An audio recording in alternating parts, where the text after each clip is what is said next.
Hello. It's just me, as you might have noticed. I can't get hold of Oz, so if he picks up my messages, he knows he's supposed to be on. He may join us later. I've asked Tebs to see if he can join as well, but he's not seen that message yet. So I might have I might have a co-host, I may not. But welcome to the week 7 rundown. I don't. I did have a couple of issues or items to go into. Um, Hi Tony. What's for tea? Well, it's getting delivered, Nathan. Um, it will be Korean barbecue chicken tenders. And my missus will bring it in when it's here. It's been delivering it. Uh, cool. Tebs is going to try and find somewhere quieter where he can go. He's currently at uni, so we'll see if he can join. But yeah, I don't have my food. I don't have Oz. This is an absolute disaster. But yeah, so it might be a shorter show tonight, which is quite cool. But yeah, in terms of us discussing um, topics within the sport, we've got a good one actually today, and one that I think Oz is gonna is gonna ignite over. Um, and no, we're into the summer now, so it's nice and easy with the weather. I was at Bristol yesterday. We live streamed the game there at their amazing ground. Nice elevated view. I don't know if anyone caught the live stream yesterday, but probably our best angle we've had. Um, you know, it was just so easy, like doing it there. The weather really helped as well. You know, when it rains, it's awful. But yeah, so it was good fun yesterday. Enjoyed that a lot. Amazing how dry it was in Darlington. Yeah, well, hopefully their pitch is dried out and they can play that game. Sorry, my phone keeps beep. My watch keeps beeping. I'm aware that it's near the mic, so you might be hearing these quite loud. That's my Deliveroo delivery. Great stream and comms from Ted. Yeah, thanks for that, Russ. I've seen quite a few people say that. There were two people. There was also Harvey that was commentating. But it was really good. Oh, did they stream their game? I didn't realize that. Usually we try and promote all of the live streams, but didn't do it. Oh, Oz is here. Oz is here. Let's bring him on and then let's hear his hello mate. Hello, mate. Go on then. I saw you shaking your head. Oh no, just every technical difficulty under the sun. Is that what was happening? Yeah. Cool. It's all right. I managed to cover. I've got great skills. Oh yeah. People didn't even notice the difference. Yeah. Um Well, I mean, what am I even trying to go? No, Like, no, I need oh, you. I need you for your reactions, as I was saying just now. oh, Like I said, I don't want to bring these topics up because I've got a couple of topics. I didn't want to bring them up because I want you because I said like you're going to just inflame. Like it's going to be brilliant. mate. It's. I tell you what. Right from what was it? Would have been, I don't know, Tuesday, Wednesday, right through. It's just like, You've had some fun. Um, not even just fun, mate. Like it's just head scratching bullshit, mate. Head mm. scratching bullshit.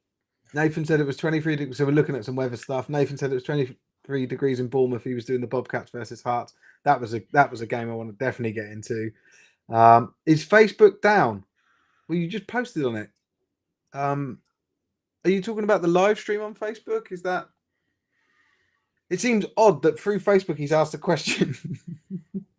I don't know, Darren. I don't know what you mean by Facebook down.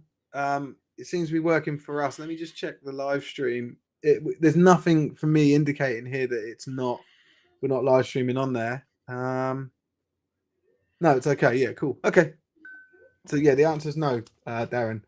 Sorry, YouTube. I think the same with YouTube. Let me have a look. There's yeah, and sorry, just someone just commented about no elevated angle. That elevated angle makes such a big difference when you're live streaming. Trying to watch.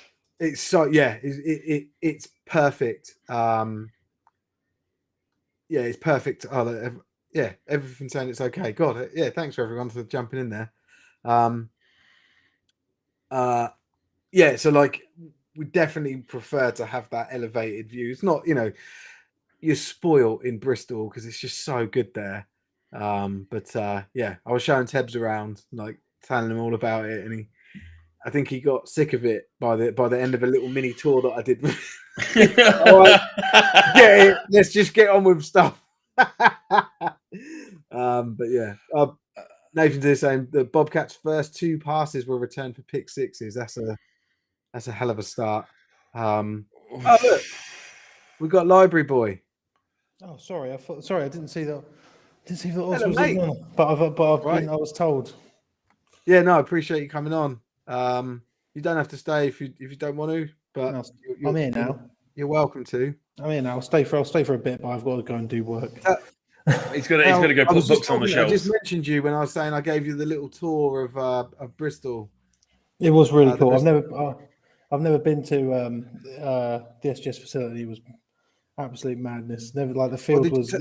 Tell us what you liked the most. I'll put this that the field was exactly how I felt. I thought it was going to be in my dreams. So Beautiful, yeah, it was great.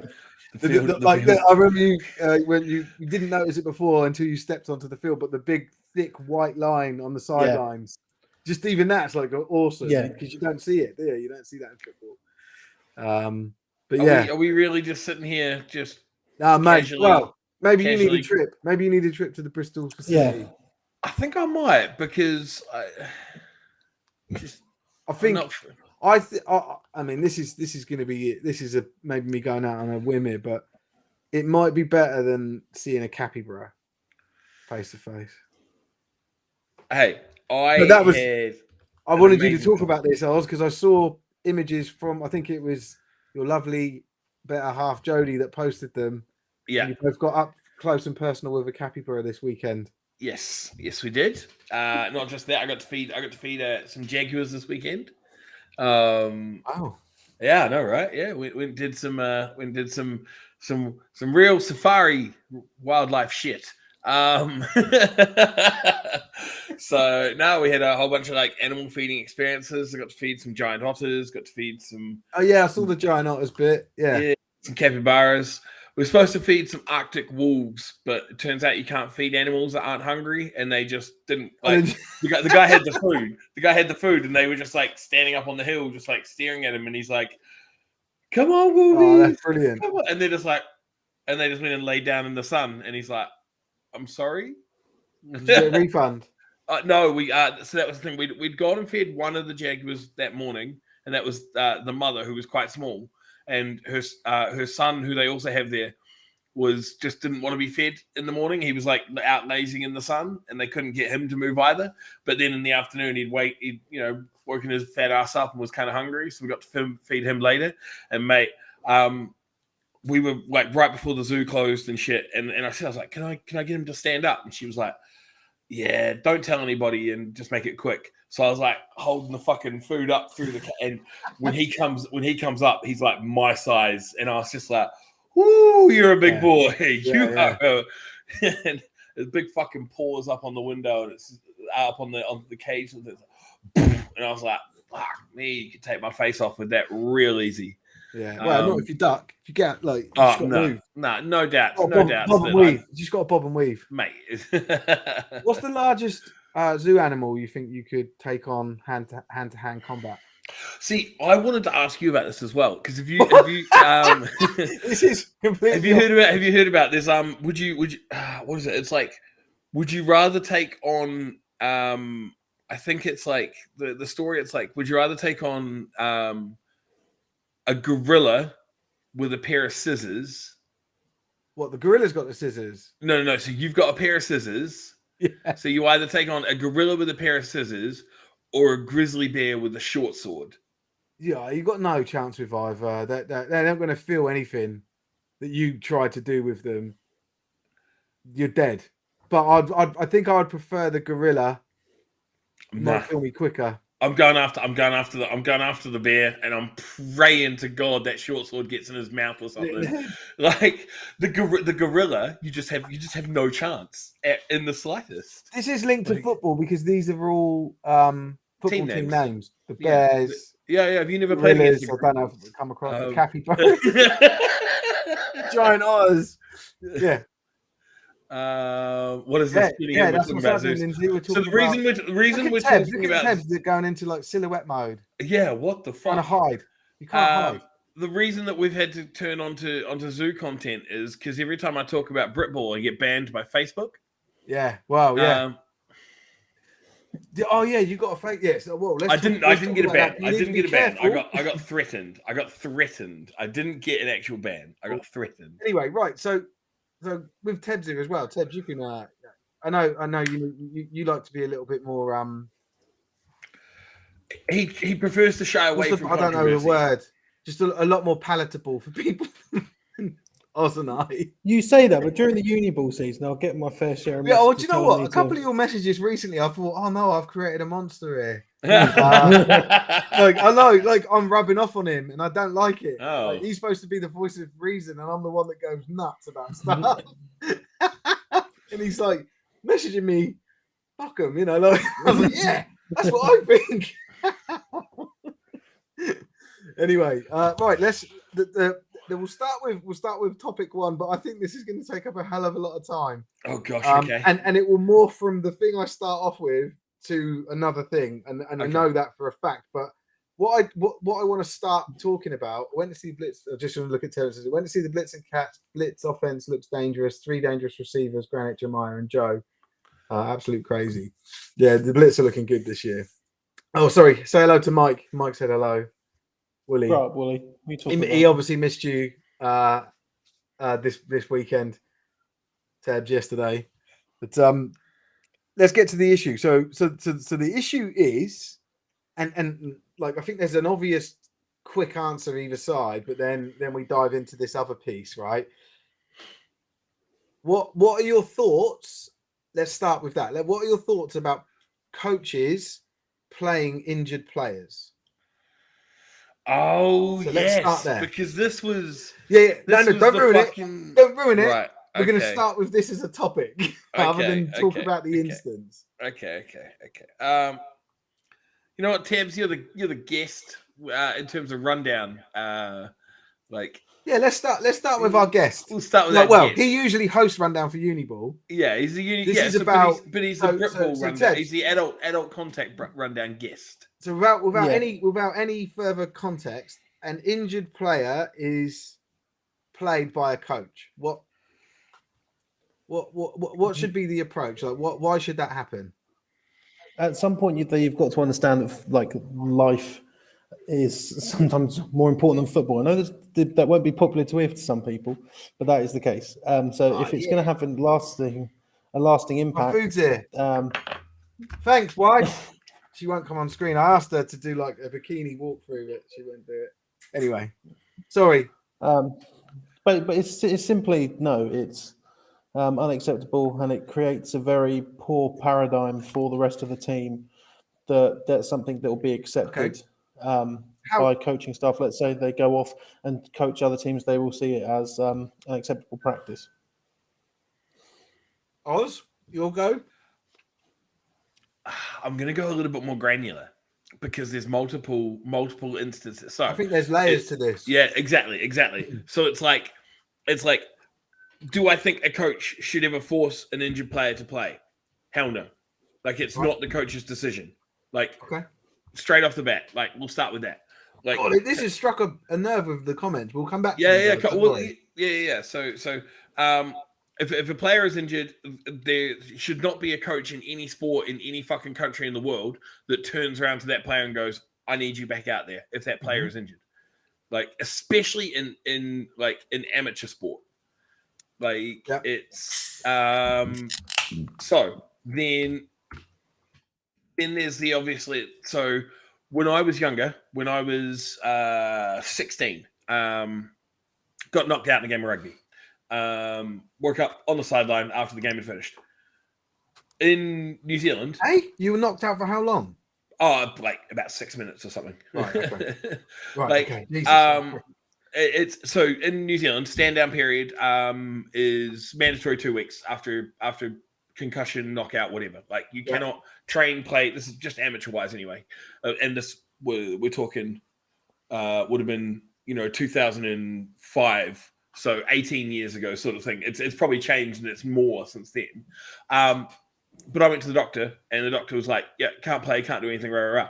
I went to train the next week, and my coach was like, "What's the prognosis?" And I told my coach, I was like, "No, we're all good." And he was like, "Oh, okay, sweet." And he took me at face value. He didn't think I'd lie to him. I played the next week. I got knocked out again. 3 weeks on the trot. Knocked out cold. And then I was done for the season. That should be like career-ending stuff, right? That's severe. That's why I twitch sometimes. No, but I was like, after the third one, I was done for the year, and we were only about 6 weeks into the season. It was just done. But he wasn't to know, because I was coming to him and I was like, I'm good. I'm green light. Like everything's clear. We're good to go. Said it was a freak. They said it was a freak accident. At that age, he probably should have inquired with my parents, because I was only 15, and they were the one taking me to the doctors. But he wasn't really to know. So there's that layer of it of like, if a player is coming to you and going, "I'm good. I'm absolutely fine." Like especially now as adults, we're all adults coming. No, I'm good. I'm good to go. Coach puts them back in and they get re-injured. But if the coach isn't to know if the player is saying, "Yep, sweet as," then the layer on top of that, if the coach can clearly see that the player is not good to go, and the player is saying that he needs to go back in, wants to go back in, that player should still not be going back in, because that is on the coach, because he is the one responsible for. So, but yeah, there's just, as a blanket rule, don't fucking play injured players, because there is more to life. There's more to life than sport. There's been, so I definitely will go to these comments. It's really good seeing the stuff that people have brought up, and a couple of them have brought up topics in their comments that I want to go into. So, and I appreciate both of your stances on it. I think they're very clever and thought out, and I understand, like, that makes sense. You can't blame a coach who doesn't know better. I've had a lot of instances where the coaches will say, "Well, the physio needs to green light you before you can come back on," sort of thing. Like, and that's any injury. If you've had treatment, you can't. They'll say, "Right, just like get the thumbs up from the physio, and then you're good." But obviously, I know physios aren't always around. But how does the severity of the injury impact your protocols that you guys have just talked about? So I think head injury. Ev's got to jump in 5 minutes. Oh yeah, okay. Yeah, Tev's go first. So realistically, I'd say it has to go back to the relationship between the coach and the player, and there has to be some level of inbuilt trust there. And realistically, as a coach, do you want to have a player go onto the field who says they're injured and don't want to play, perhaps with like a complete lack of morale and desire to play? Do you really want that? Because that could end up injuring both other players and also basically potentially losing you the football game. There's got to be a level of trust between player and coach. You've got to trust that the player is telling the truth and not simply just not wanting to play. And as a coach, you've just got to, as far as I'm concerned, you've just got to sort of believe them, unless they give you sort of manner to think otherwise. Okay. So I think with head injuries, it's probably non-negotiable. And like, especially with now where we're at in nowadays, where we know what we know about things like CTE and things like that. Like, and CTE isn't something that's just going to affect, NFL football players. Like, we will have people that we will have played with at amateur levels that will probably contract CTE in later life because of the consistent head injuries that we have.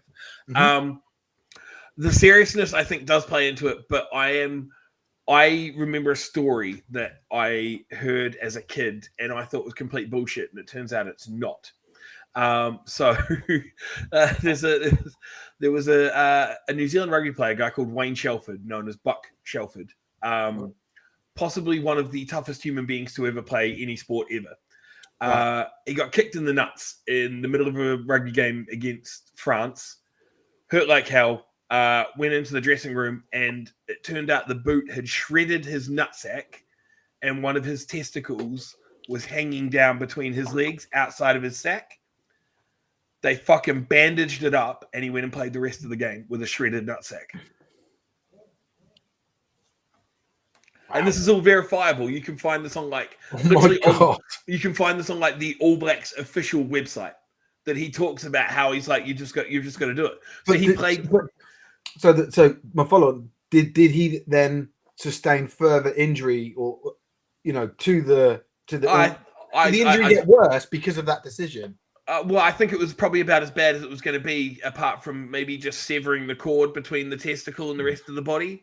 And then they put it back in and wrapped him up, and he went and played the rest of the game, and then obviously went to hospital, and got his sack fixed.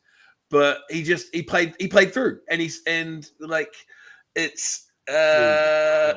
I'll quote, it's very morbid, very quiet after a loss. I had to get dressed. I stood up, pulled my strides down. One of the guys from across the room said, "Look at that. One of my testicles had been ripped out of the scrotum. It was hanging between my legs." So he played with his nutsack just hanging out. That pain. And it's just, so I think it's some things are down to the player. So I remember, I know guys that have had injuries that are like recurring injuries. Like, everybody's got that mate who's got a dicky knee that just pops out, and then they can just pop it back in and away they go. Or you've seen, cricketers and rugby players and everything, like they'll dislocate a finger on the field and they'll run to the sideline, pop it back in. Or even footballers like the NFL, they'll dislocate a finger, and then you'll see them come out in the second half and they've taped the fingers together and put the glove over the top and shit. I've done that. I've broken fingers and taped them to the other finger and carried on playing. Yeah, exactly. Like I got a thumb caught in a pocket when I was making a tackle playing rugby, and it dislocated and went the other way. And there was like 15 minutes left in the game, and I had to wait till the game finished, because we didn't have any subs left. My dad wouldn't let me come off the field until the game had finished. Ronnie Lott had the tip of his finger removed, like in game, because something it like broke and they couldn't repair it. Yeah, it was fucking crazy. He had the tip of his finger removed at halftime, and then they just taped it. Like, no way. Yeah. Like, but again, Ronnie Lott played in the 80s, like 80s and 90s. Yeah, so he was safety, wasn't he? Yeah. Like, essentially referred to as like the hardest hitting like safety to ever have played in the NFL. Yeah, but it's Bernie like Kay loves him. Shit was different back then. Yeah, like it's now like I still feel personally.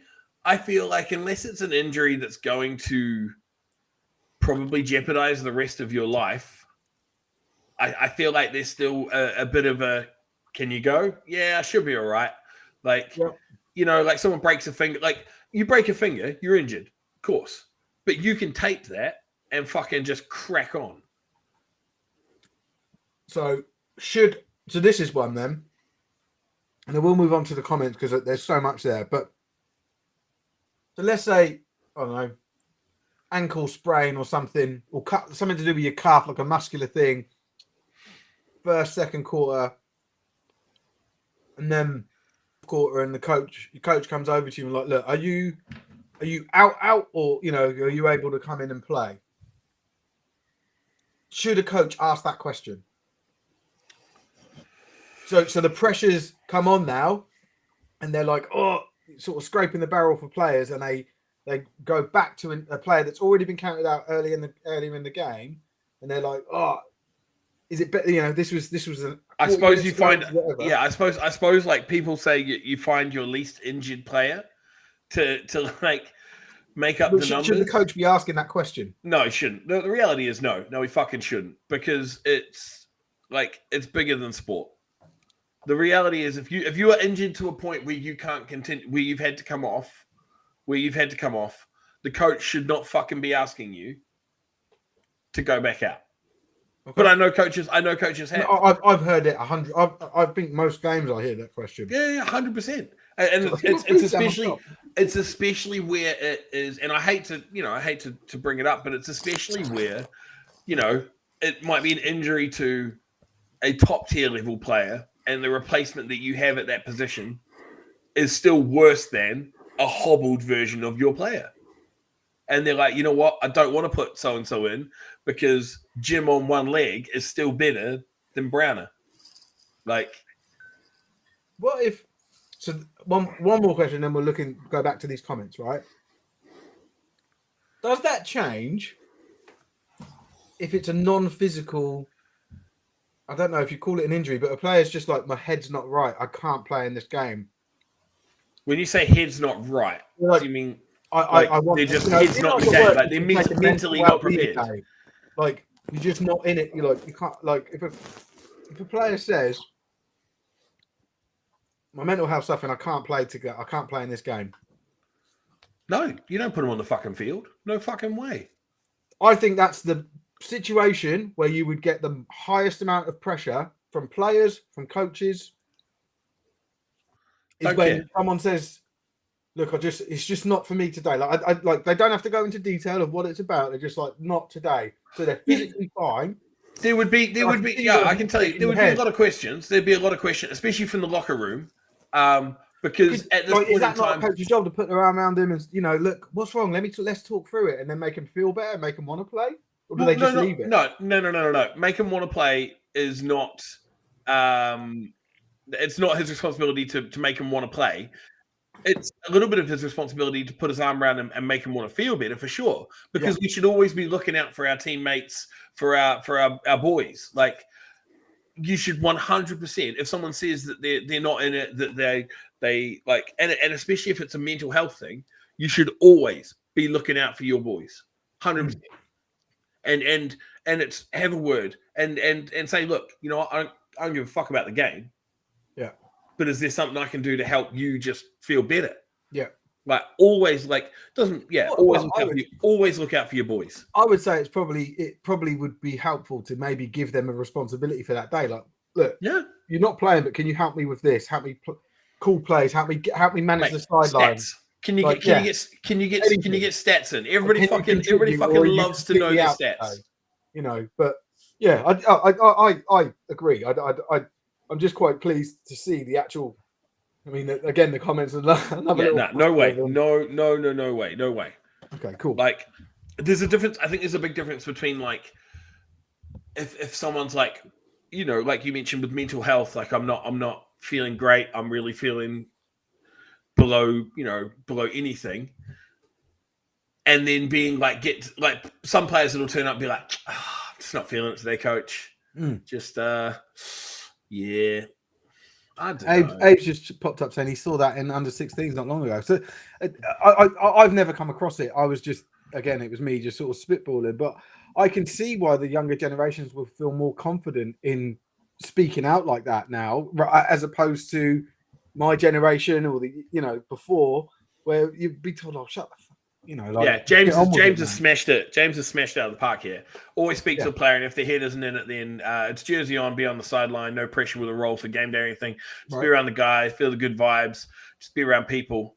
Being around people is the best thing for them. Like, it's 100%. But that's I like the specificity. Oh, fucking hell, specificity that Richard has put, as well as someone saying their head isn't in it, and it's not a motivation thing; it's a mental health thing. Shouldn't play. Motivation thing, I think, is completely fucking different. If it's just a pure motivation thing where it's like, oh, I can't get up for this game, I'm just like, then I feel like have a chat with them to see what you can do about their motivation. Whereas I think you have a duty of care to not, like, if it's a mental health thing, to put football out of the fucking way, and just make sure that person is okay. Yeah. Like, just in every aspect of the, like, what you think of when you mention, like, are you okay? Like, every sort of aspect of it, you have a duty of care to do what you can. Okay, cool. Tebs, have you got to jump off now, or have you got any parting statement? I know it's been Oz dominating as always the conversation. No, Have I you think got Don't any ask me the thoughts on questions this if you don't want my before we fucking jump off? answers. I think it's an interesting thing to obviously talk about in the sense of, especially with the mental health side, as I think it will become sort of more prevalent and more understood and more accepted as sort of speaking about mental health is less and less stigmatized, but especially within sports where the sort of main prognosis is to portray yourself as this alpha male, but sometimes if you can't get yourself into that mind again, it's simple that to have sort of the time off. And I think what James said in terms of like putting that jersey on them and having them on the sideline, that like whatever that person is potentially going through, not to like put perspectives onto hypotheticals, but like even something as simple as putting that jersey on someone who's just sitting out could realistically like mean the absolute world to them. Yeah, They're still accepted as that's a part great of point. they're still accepted as part of the family, even though Yeah. they could potentially be going through something. So I didn't mean to get to this topic actually. It's just sort of on the cuff, but I know it's also mental health awareness. I think it was last week or month, or I don't know, it started last week, but yeah, quite a I timely think the other thing, discussion for just this to stuff. touch But on it's the good to see so motivation much side of it, support. the motivation side of it as well is if you've got a player who's the motivation isn't there, if their head's not in the game, it's dangerous to put them out there. Because if they're Someone not also if they're not switching on, if dangerous they're for not other switching people on, as well, dangerous for Yeah. the teammates, Yeah, and I think that's a really good point. if you're not switched on, and if you're distracted, you've got stuff going on in life, you can't think about it. Like, it doesn't matter what it is. You may have stuff going on at home, you may have stuff going on at work, and you're just not at that time. Like, football is a game that you need to be fucking focused on. There's a reason that we always talk about, like, play by play, head on a swivel, like making sure you understand everything that's going on at that point in time. Because if you're off in another sort of mindset, and you're playing shit over inside your head, you're not concentrating, you can get your shit rocked. You can get somebody else's shit rocked because you didn't do your job. Like, it's err on the side of caution and say, look, appreciate you turning up today. Appreciate you bringing this to me. How about, like James says, just keep your jersey on, be with the guys. But it's best if you just if you sit this one out today. Mm-hmm. Yeah, and it looks like I know we've got a small dichotomy, a small group of people from the sport, but it looks like there's a lot of support for that mental health. Mental health as a subject, mental health, the way it can be managed at clubs. I think that's really cool. I wasn't expecting that, I must admit. I don't know Tony what mentioned it, like way down the comments, that shit was a lot different back in the 80s. It would have been very interesting to try have this conversation back in the 80s and 90s, where if you said about, X player is just his head's not in the game. Yeah. And I can tell you back then, 80s or 90s, someone would be like, what? Yeah. Kicked off the team, sort of. Yeah, what do you mean his head's not in the game? What, you're a pussy? You want to play the sport? All that sort of stuff. Yeah. So cool. I'm just having a look through some of the comments actually, and just sort of, I want to make sure that anything that gets touched on, I sort of, because I don't want people to type stuff out, for nothing. So, this is another good point made here by Ryan. We're an amateur sport, and people have work, school, and it could possibly cause a death on the field. Yeah, but like people being out for work. I mean, for me now, I've also got kids to think of. Like, if I can't pull my weight looking after my kids because my legs got to stay up, or I've been like concussed or something. Okay, let's be honest. You've got 3 kids. You haven't pulled your weight in years. Bex no, does the my whole wife fucking does thing. everything. Yeah. That's. I don't want you to sit here, get on stream, and be like, oh fuck, I can't pull my weight. I'm trying to put myself into a situation of a dad that was present. Oh yeah. A dad that gives a fuck. Yeah, doesn't just want his wife to do a bikini walk on his stream, like Coaches need to protect the players. Yeah, this is. I really like the way this has been put. Actually, from Richard here, coaches need to protect the players from themselves, and obviously where possible, like we said before, if something's hidden or whatever. But like me as a player, and you we talked about this last final Final. You done your knee, and then Mate, you I was picked literally- it up and said, I was there with my kneecap facing the wrong way to the point where they had strapped 2 ice packs to either side of my knee to keep my kneecap from sliding off. And then someone else went down, and we were short on middle linebackers, and I'm like straight legging it across the sideline. I can play, coach. I can play. And if the coach had sort of honoured your wish, it'd been shit coach. You know, like, you shouldn't have been bro, able to. I'll tell you what though, I'd be here for the stream on time because I just have to roll my wheelchair in from the fucking bedroom. But yeah, well, just to finish off what Rich said there was an element of needing to recognise it over believing a player, but you have to protect the player. Yeah, absolutely. Yeah, player safety comes first. We can't sit there and lambast like teams and organizations and everything like that for player safety if we're not willing to recognize that sometimes players will lie, and sometimes you've got to perfectly put from Richard, you've got to protect the player from himself. Yeah. And then there's a difference between an ouchie and an injury. Yeah. Play for an ouchie, injury depend on the scale. But then I don't know, like, where do you draw the line? Yeah, I think that's a tough thing to try and enforce. It's such an arbitrary line to because for some kids, me too. Because like, for some people, you had a stinger, you know, like someone's whacked your head and your arms stopped working. Bro, because I've got hyperextensive joints and shit. I just like shit dislocates whenever the fuck it wants.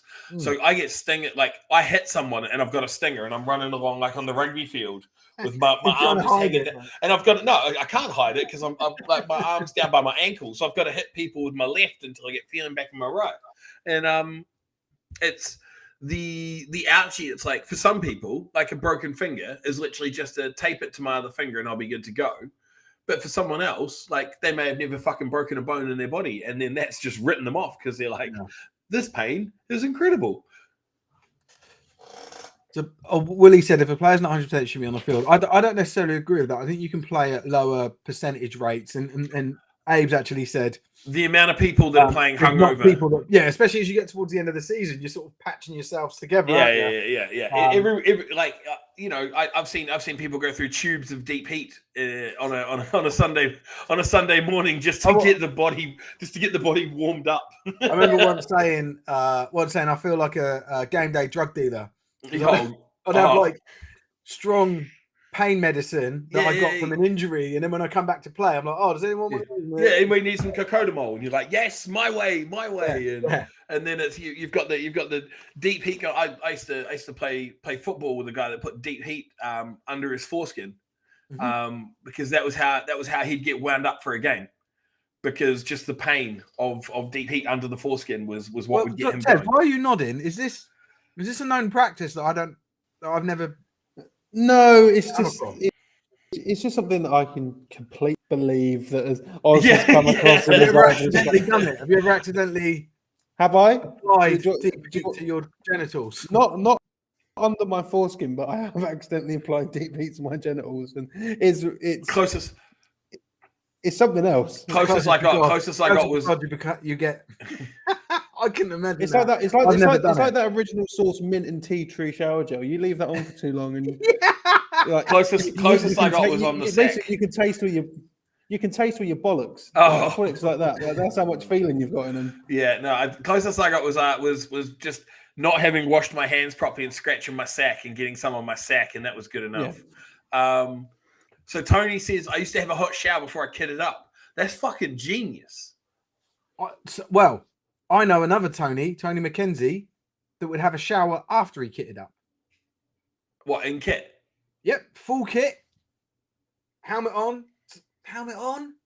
Maybe not helmet on, but full kit. Stand in the shower in the changing room. He's a D lineman, and it would make people like they couldn't grip him as much. He'd be soaking wet. And he was like famed for it, and I'd never known that. Like Tony was a professional. He used to play for the London Monarchs. He was an amazing player. It's just so unnecessary. Like you'd see him and he'd start like singing. He was always like a really jolly guy.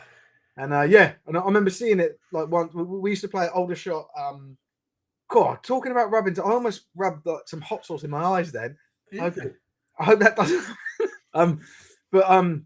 We used to play at Aldershot Rugby Stadium. It was awesome, and I was like sat there in the change room, like finishing up, getting dressed, and then I can hear a shower. I'm thinking, why is the shower on? And then Tony stood there like that, like taking a shower. Oh, before. mate, but it's just the chafing. The chafing, like from having all of your everything just wet, and then all of the motion. No, thank you. Nah, He was awesome. He'd have to be double or triple blocked to stop him getting in the backfield. He was so good. So Danny's mentioned that it's always short term versus long term. The conversation is: are you hurt or injured? If you're hurt, then it's up to you whether you want to try carry on. If you're injured, we take the helmet. You get fixed. Yeah, I think like that. That's a really good way of putting it. Dan Yates has just mentioned that pain thresholds are different in all players and positions. That was James. Dan was saying pain management is then a player's choice, but anything that could become worse or dangerous, then a coach has to take them out. And then James Harris said pain thresholds are different in all players and positions. Seen a player play with broken hands and seen a players miss games because of a grazed knee. I'll be honest, mate. I've had some pretty bad grazes. I've never missed a game because of it, but like you get a bad grass burn that, or even a 4G burn, a severe grass burn that took off all the skin on my leg, and I couldn't walk without it cracking and bleeding. That's the thing. I laughed initially, and then I thought back to some of the grounds I'd played on, like that hadn't had the winter rain yet, and you think about the mud, and it just peels the skin. Yeah, nah. Yeah, so people feel like, but I can remember clearly saying to the coach, like, I can't play, like, there's like plasma coming out of my fucking leg, and he was like it was completely unacceptable. Really got pissed off on me about it. If you're advised by the coach or the medics to not play, then that's your choice. As much as it's the coach's choice to play you or not, if the coach turns to you and says, "Can you play?" and you nod, it's out of their hands. Yeah, completely agree. I don't think we're talking about hiding stuff, but then it's, a couple of people have mentioned about the physio, like, if you've got a physio, get the physio to assess and make sure that they're okay. Yeah, it's something like this is where you don't want a single point of failure, where essentially it comes down to player either just choosing to tell the truth or lie about how injured they are. Yeah. All right. Now, do you want to provide some context around this? Yeah, so I'm going to go to the next level. I just want to make sure I haven't missed anything. I think no, we're all caught up with. I know I haven't put every comment up, but I was never going to. But hold on, let me just put one up and then. I just saw one from Tam who just mentioned that even in the early to mid 2000s, it wasn't really a topic people talked about, which I think is in reference where we said back in the 80s, like the whole that's a good point. Wasn't. Yeah, that's a good point. Yeah, it's a lot more. It's a very recent thing, isn't it? The last sort of 10 years that mental health's been such a... Nathan said that football was maybe 15 to 25 years of your life. Don't fuck up the other 70. I am not hitting another 70 years of my life, like football or non-football related. I'll try. I'll do my best. I feel like I'm 34 years old now, and I am currently going through a midlife crisis. I feel like I reckon I'll be gone by 70. So right, let me just. I just wish I had the money to buy some stupid motorbike or a Porsche, like a 2-seater Porsche or something. No, with that, I'm gonna get back to doing university work. Oh, mate! Yay. Cheers for jumping on, Tabs. Nice Bristol Apache shirt there, though, mate. Did you pick that up when you went for your tour? Oh yeah, I had it on last night. Did you get him some? Did Tim stay at your place and do the walk of shame home? Huh? Yeah, that's it. Yeah, you lent him your clothes for the next morning. Have you got any tops I can wear? Yeah, just grab one out of the pile. Grab one out. Yeah. And the funniest part of that was me saying, Steve, double XL will fit. Yeah. And then Pete 4XL you got, right? Pete just hands me a 4XL and he's like, take it, you lineman.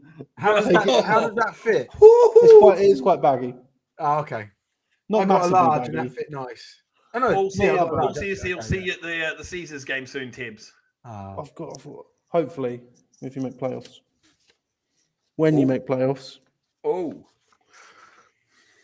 So right, we'll say bye to Tebs and then I'll get to we'll add some context. We're going to have to really breeze through the rundown of the stuff. Yeah, of course. Well, no one cares about how. Yeah, no one's here for the actual rundown, are they? Yeah, they're here for the everyone knows what the scores were. The filler that takes over. Yeah. So, I sort of want to draw a line under that conversation to an extent, but this is related to it, right? Because Yes. this is what came to us, and then I was like, hold on, what's the crux of this conversation? That's why I wanted to talk about, get some sort of like lines drawn, like what expectations do we have about players being pressured, if maybe they are not pressured, but players playing injured. So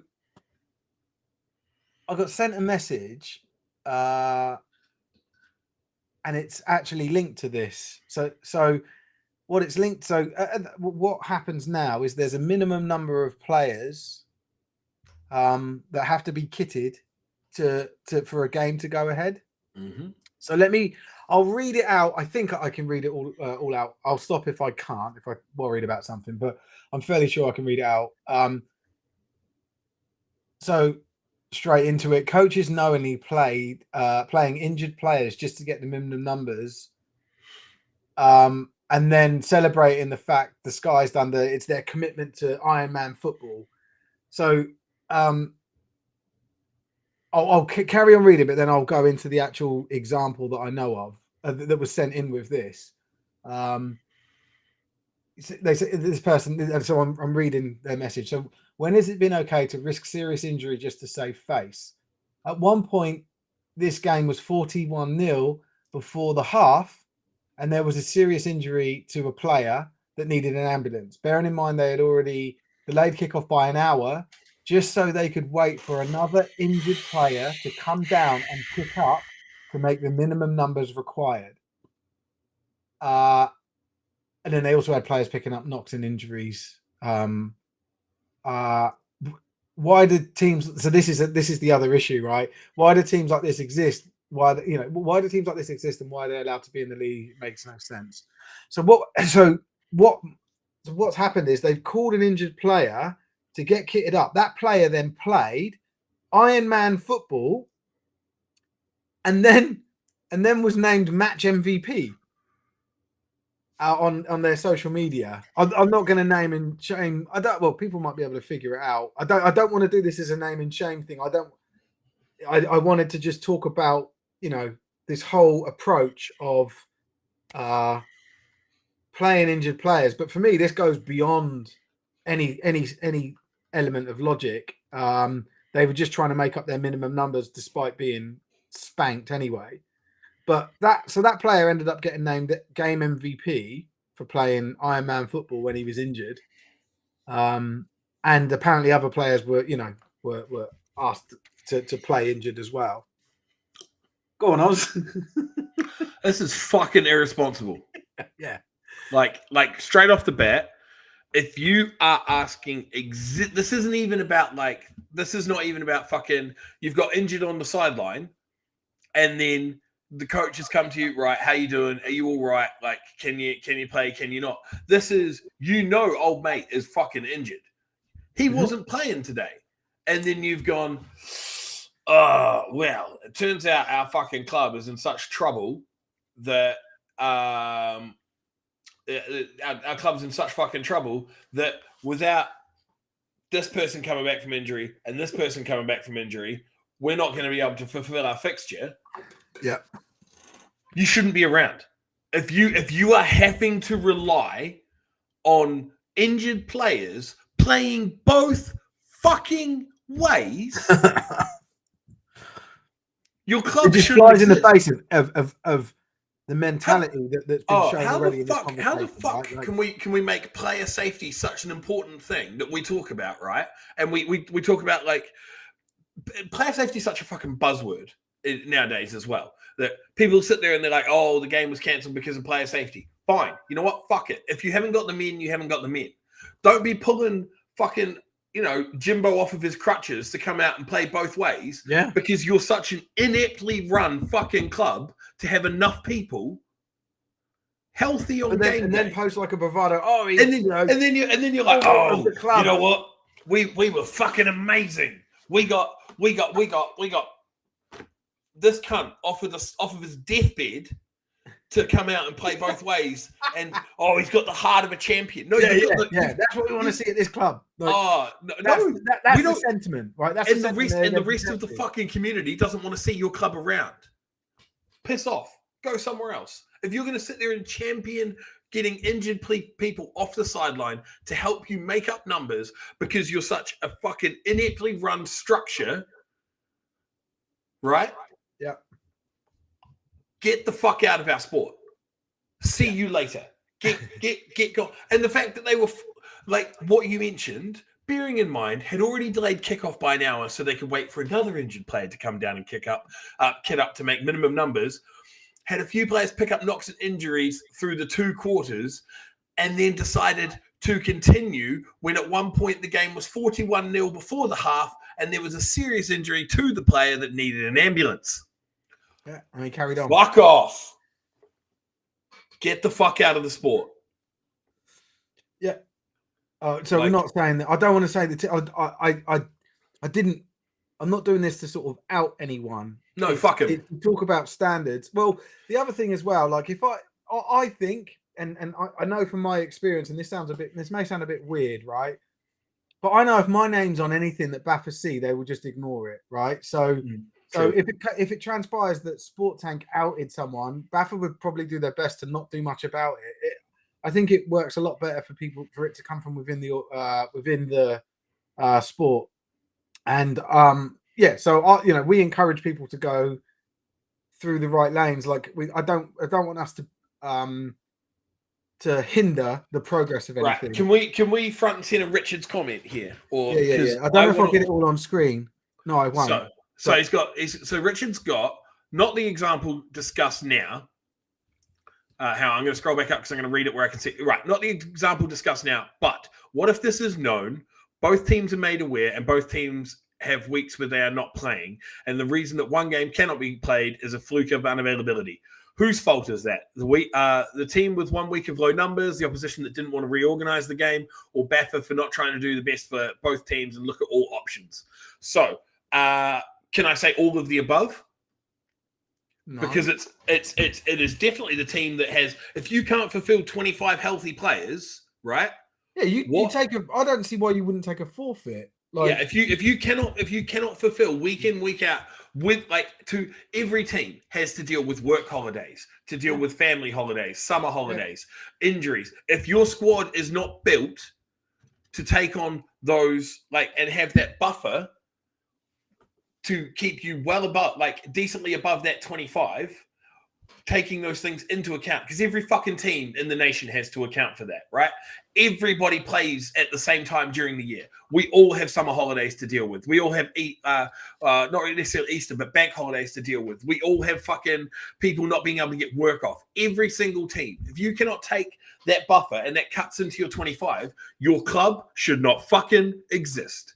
Well, he's saying a fluke of availability. So, but you should be able to. You should be able to accommodate for a fluke of unavailability. Yeah, unless you've got an allowance for that, then the next time your couple of star players are away, you could just take that.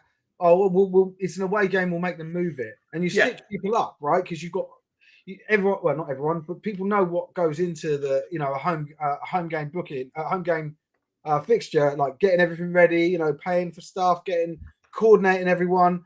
And so if you can't fulfill that fixture at short notice because you've got squad issues, you don't get a pass, you get a forfeit. Yeah.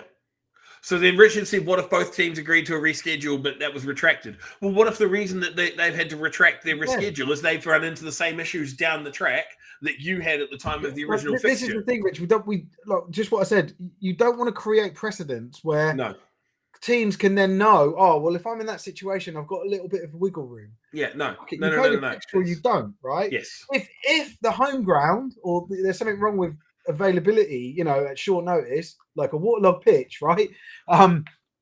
That I think that's an acceptable reason, but you still should try your best to try and reschedule. But at short notice, you're probably not likely. The thing is with reschedulement, you're still taking into a lot less forgiving of some of these fucking reasons that people come up with. Uniball's the worst for it. Some of the reasons they come up with for trying not to play, and I know of coaches that will say to the players, "Oh yeah, well if we do this and we push them off again, we're in a better position and we might get awarded the walkover." You're like, what the fuck? I want to play the game, you prick. Play the fucking game. So yeah, I don't like people playing these politics, and I think I think the league, whoever runs the league, obviously in this case it's BAFA, should say, no, you signed up. You wanted fixtures. We've got your fixtures. We had a consultation period. That's now over. Everyone's now booked it. Forfeit. Yeah, you take the forfeit. It doesn't like I don't want to see you rescheduling because you or running out and playing the game of we just need X player to turn up. He's just like, he's fine. Like, no. Nathan said start of season should minimum squad size be raised to 40. I'd say probably 35 at the very, very minimum, but I'd say 40 is probably a realistic number. You want at least one replacement for each position, for each position, and then some people able to cover most. And I know that's gonna piss. If by setting these parameters, the whole, I suppose it comes full circle here. You'll get clubs that try and circumvent it by just putting jobbers in kit and putting injured players in kit just so they've got not they may have no intention. And that's the whole point though. Like if you are putting 26 that will play the game, and that's my whole point that these clubs that are putting injured players in kit to try and make up numbers or to put players that are not actually ever going to set foot on the field because one, they don't know the game, two, they may not be able to, any of those sort of things, right? These clubs should not fucking exist. Like, disband, send your players off to other clubs, bolster the numbers of other clubs so we can fulfill these fixtures. Nick's made a good point here, and I think we do need to see an improvement on the schedule. 100%. The fact that you can see teams, the fact that you can see a team play 3 games, like game, and then have like 5 weeks off before they play their next game is a fucking joke. Is an absolute joke. Yeah. So it's 35 and then 22 on game day. Is it 22 on game day? 22 on game day. I thought it was 25 on game day. I don't know. We got some refs watching there. But 22 or 25 on game day is an absolute fucking bullshit. Because that is literally the moment you drop below that 22 on game day, someone's playing Ironman football. Mm. The moment you pick up a knock, someone's playing Ironman football. Yeah. What's Adam said? I was just trying to read Adam's comment. Let me just get it up because the comments are flying in again. It wouldn't surprise to hear some teams deliberately delay approving transfers until the deadline as well to fix the figures. Delaying the approval of a transfer until the deadline. What, to stitch the team up that's getting No. So it looks like they have more numbers. Oh, so they keep their numbers for longer. They've got bigger numbers for longer, and then. So Gary's mentioned sending players to other clubs for those around them. He knows one team, if they disband, the next team is 40 miles away. The other is 60. Right. Cool. But at the same time, if the issue is where they are now, there's not enough players to play. Yeah, exactly. If you are at that point where it's 40 miles one way, 60 miles to the next team, and you can't fucking scrape together, 30 odd players on game day, 30 odd healthy players on game day, then your club probably needs to have a look and see. So much for Teb's doing uni work.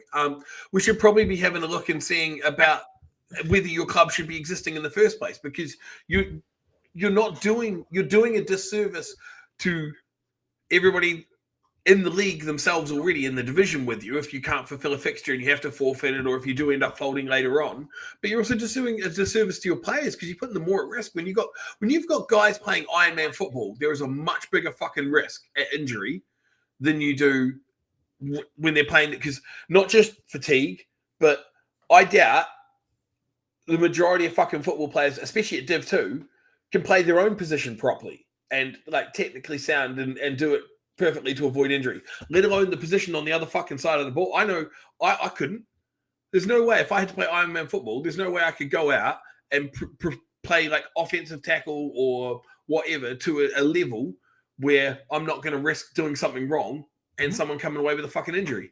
Yeah. Yes, Anthony said, drop to associate, take up flag football. Yeah, so that's another thing. I just wanted to come back to Rachel's thing here where we're talking about scheduling and cluster scheduling essentially is what's happening, right? So you'll get a load of activity nothing. Crickets for 5 weeks in this instance, and then you're back full on again. Like it's just ridiculous. I don't know how this can happen. I feel like they've they've obviously used some sort of like scheduling software, chucked everything in there, and been like, oh well, we want to lock these games in. Oh, you got to remember. You got to remember they have the time off for the season games. They've got all the coaching. They've got the coaching seminar in the middle as well, so you got to have the time off. Yeah, for that. don't talk to me about that. But they've you also got to have fucking GB camp as well. You got to have time off for that. Yeah, well, I don't mind the GB camp stuff because it only affects the Prem. Well, there are, but it only affects the Prem from a scheduling perspective. Yeah. Div 1 and Div 2 games still go ahead, right? So like this week coming is an international weekend. So football still happens, fixtures still happen, and you can schedule around that, right? So you just increase the volume of games at the lower leagues on that weekend, and work around it. I think that's fine. Jesus Christ, the comments are coming in fast. But yeah, it feels like there could be a much better way of doing it, a much more like you just need to look at the fixtures and be like, oh, that's 4 on the bounce, that's 3 on the bounce. That's tough going. Like Anthony's just said, Samwell played their first game for the season last week, and that was week 7. Yes. Samwell's first game was in week 7. Yeah, so was Bristol's. Yeah, absolute fucking joke. So Nathan said in the Devon Cornwall area, there's only 2 teams across those 2 counties. Cool. Do you know what the good thing about those 2 counties? No, do you know what the beautiful thing about those 2 counties are? They share a fucking border, right? They share a fucking border. Move the team. Put it closer to the border. First of all, this one, Tebs, just to confirm, yeah, that's true.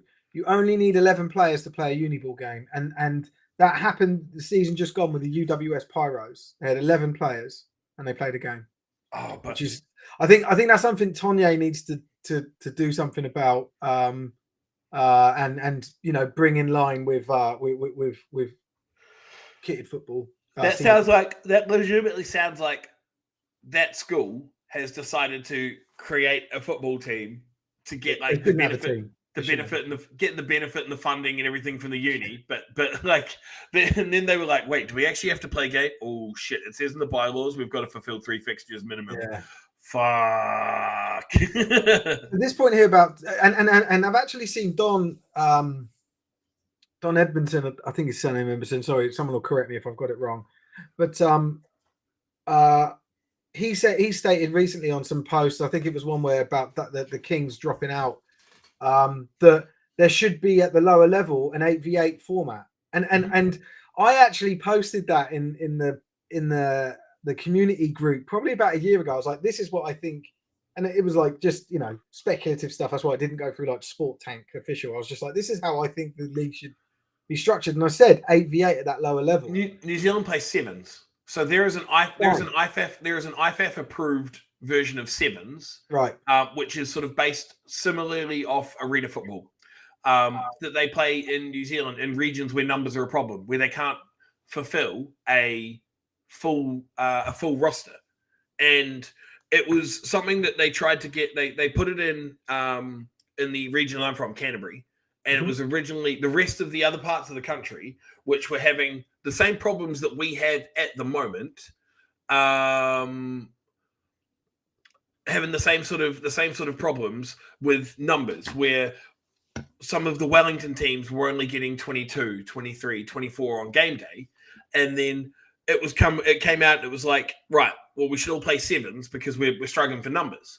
And then immediately, oh, why the fuck should we have to play 7s? No, it's not a real man. It's not real football. Like there was a massive pushback, and it's the ego side of it. And it's like, no, you're playing 7s because you want to still be able to play football at a fucking high fucking level where you've got the ability to learn the coaching and everything like that. Like there should be a lower number version. I think so too. God, there's been a lot of really good comments. Right? Can we? I want to like we'll focus on the relevant questions for like the comments or something, like the top 2 or 3, and then I want to touch on the Cornwall Devon one because fuck me, that like I've read that one and it's just like, are you kidding? Yeah, sure. So Nick, I'm just reading one of Nick's comments. Said Eagles had three set of back-to-backs with a week off in between on the provisional schedule. We asked to move a date out, and we were told we should be grateful for it, and they changed it to back-to-backs with a They week. changed it to 2 back-to-backs with a Two week's back-to-back. gap and then a 3-game run Then a 3-game after a run. week. 7 games in 9 weeks. Told you So- should be grateful. You should be grateful that you haven't got more games. Right, yeah, I don't want to fuck get off. into Baffa Fuck off. bashing, as everyone likes to fucking call it. Um, I just think they're incompetent. So Anyway, football isn't a right; it's an option. Oh, okay. So Nathan, well, I wanted to bring this one up just so is the Uni League under the Baffa umbrella or solely Bucks? So Bucks are in charge of the competition, so the league and then the playoffs. So like they run the league, but Baffa are the national governing body as they are for our sport, but Baffa also run the league for I say ours, the contact senior or adult contact. So it's basically an amalgamation of both. So Baffa have influence, Bafra have influence, Bafka have influence, as well as Bucks over the American, and sort of the glue tying it all together is all Tonye in the middle. So He does a good job, man. Glenn's mentioned football isn't a right; it's an option. If you're lucky enough to be near a team with enough numbers to play safe ball, great. If you shouldn't still be, if you're not, you shouldn't still be allowed to play unsafe football because you're geographically limited. Mm.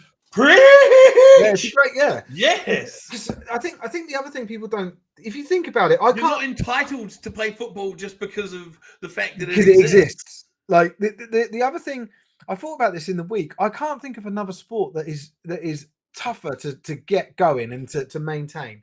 You need to have 35 minimum, right? Possibly more of adults in full kit. You need to have people that backing them up with this, with a club, coaching staff, etc.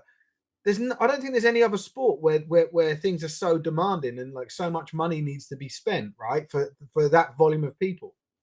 Tom, I usually love you, but right now I'm not enjoying your comment. I can't see Tom's. He's down a little bit. Let me find it. He's about two more. He's about two Oh, more yeah. below. This one.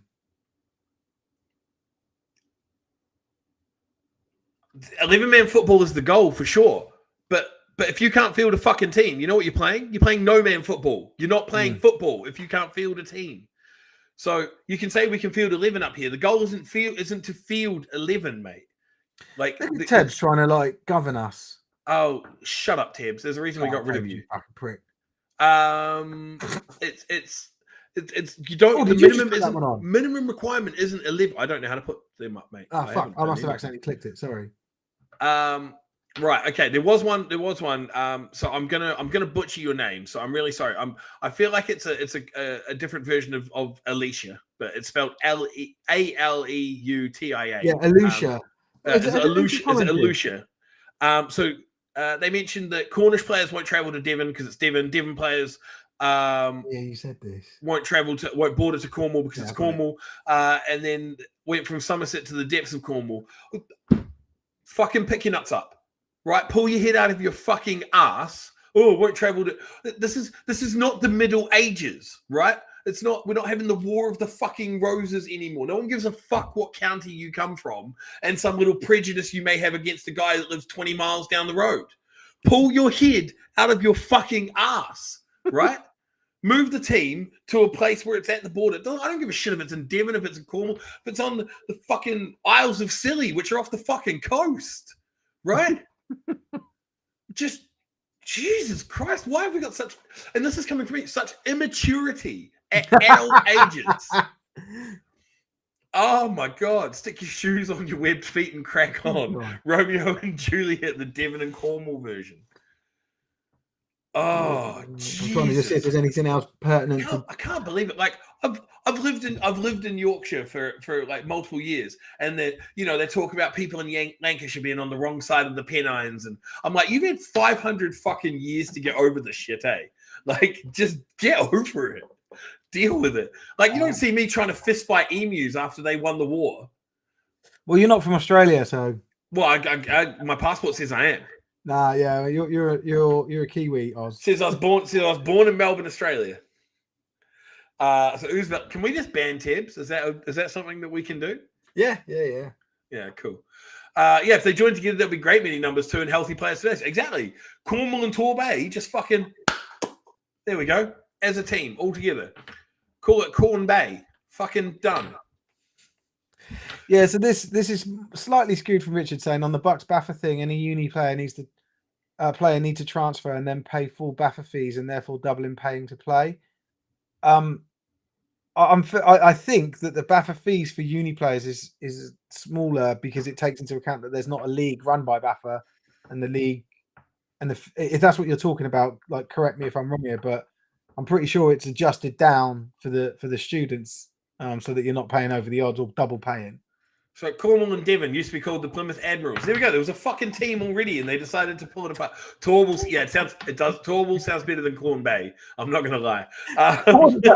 Yeah, did you not hear that? I said that before. No. Yeah, James said if they joined together, it would be a family party. Great, that would be good. You can go on ancestry.com to find players. It's just, right. Should we actually talk about games? That's an hour and almost 15 minutes in. Yeah. Let's get to it's not reduced, Steve. You have to pay full price. I thought it was reduced. That is bad if you're having to pay for a league, because my understanding is the BAFA registration covers league stuff because they run the league, and then national governing body stuff because they are the national governing body. Ryan, well, that will definitely be a Hold on, now someone's saying it's all separate. We pay double, pay for uni member insurance. We're not going into that discussion. Fuck it. So teams will usually give reduced subs, is what Scott's saying. We pay Uni double. players Pay don't for pay uni membership insurance. You know, I don't care. This is not a uni ball fucking show. I don't give a shit. Yeah. Uni players can pay what they want. Fuck them. Get their scholarship to pay for it. Suck with it. That's a Tebs issue. Yeah, definitely not one of it. Definitely not one of our issues. Sorry, oh shit, fucking hell! I told you, ban Tebs. Ban Tebs. So Ryan has just said next week on Sport Tank we can do how many teams should join together. Shall I come back on? Yeah, if you want. Yeah, so no, but Ryan has said we're going to do a show on how many teams should join together. I think that would be a perfect show for the off season. How many teams should what? Sorry, like a literal fucking amalgamate. We can find shithouse teams that shouldn't exist and find other shithouse teams that shouldn't exist in their region and fucking. The rumor mill this week. I heard a rumor that Leicester and Tamworth may be talking to each other to talk about a merger, and that's a Premier League level merger. That's big. I don't know, like complete. You know, I want. How do you have that conversation after you've just beaten someone on 27-6? I'm not saying it's true. I'm saying a rumor that I've heard is that's looking to happen. Like they just see Ryan's associated with Leicester. He's part of the Panthers. Oh yeah, was he? You're joking? Well, I'm not joking about the rumor. It's a rumor. Like I've been told it, but yeah, that's what I've heard. Tempster hamsters. Right. Okay. Let's talk football. This is getting out of hand. Let's talk week 8. No, he meant Tempster. Not hamsters. To mass the hamsters. Defo rumor. Yeah, it is right. Yeah, like, I'm not trying to create any issues, but I'm just on this topic of teams that merge. It just sort of sparked into my head again. It wasn't something I was building up. Well, they're both struggling at the moment. And based on that, Leicester is definitely struggling. They lost 46-6. Oh, we're going to go to the. I'm doing it. I'm taking the reins. Let's do it. Tamworth Panthers. Fanta, they could be sponsored by. That's done me. That's done. No, they'd have to be the Phantoms. Send you a link because our website isn't updated properly with the scores. I got Dom looking at it. I put it all in. It didn't work. So this link's got all the correct scores. Okay. Oh no, actually, sorry, not that one. Shit. This one, and it'll be in the order that we go through it in. Okay. Cromwell chat to Edinburgh for a merger. They'd rather travel there than to a neighbouring. Exactly. They haven't got beef with the Scottish. I'm sorry to anyone involved in either club. I honestly didn't mean for that to happen.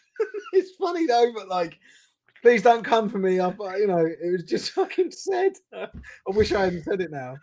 Let's move on. Let's move on to scores. Teb said he's coming back on. I haven't seen him yet. No, fuck him. He can get in the bin. Right. Let's start with let's do the rundown, shall we?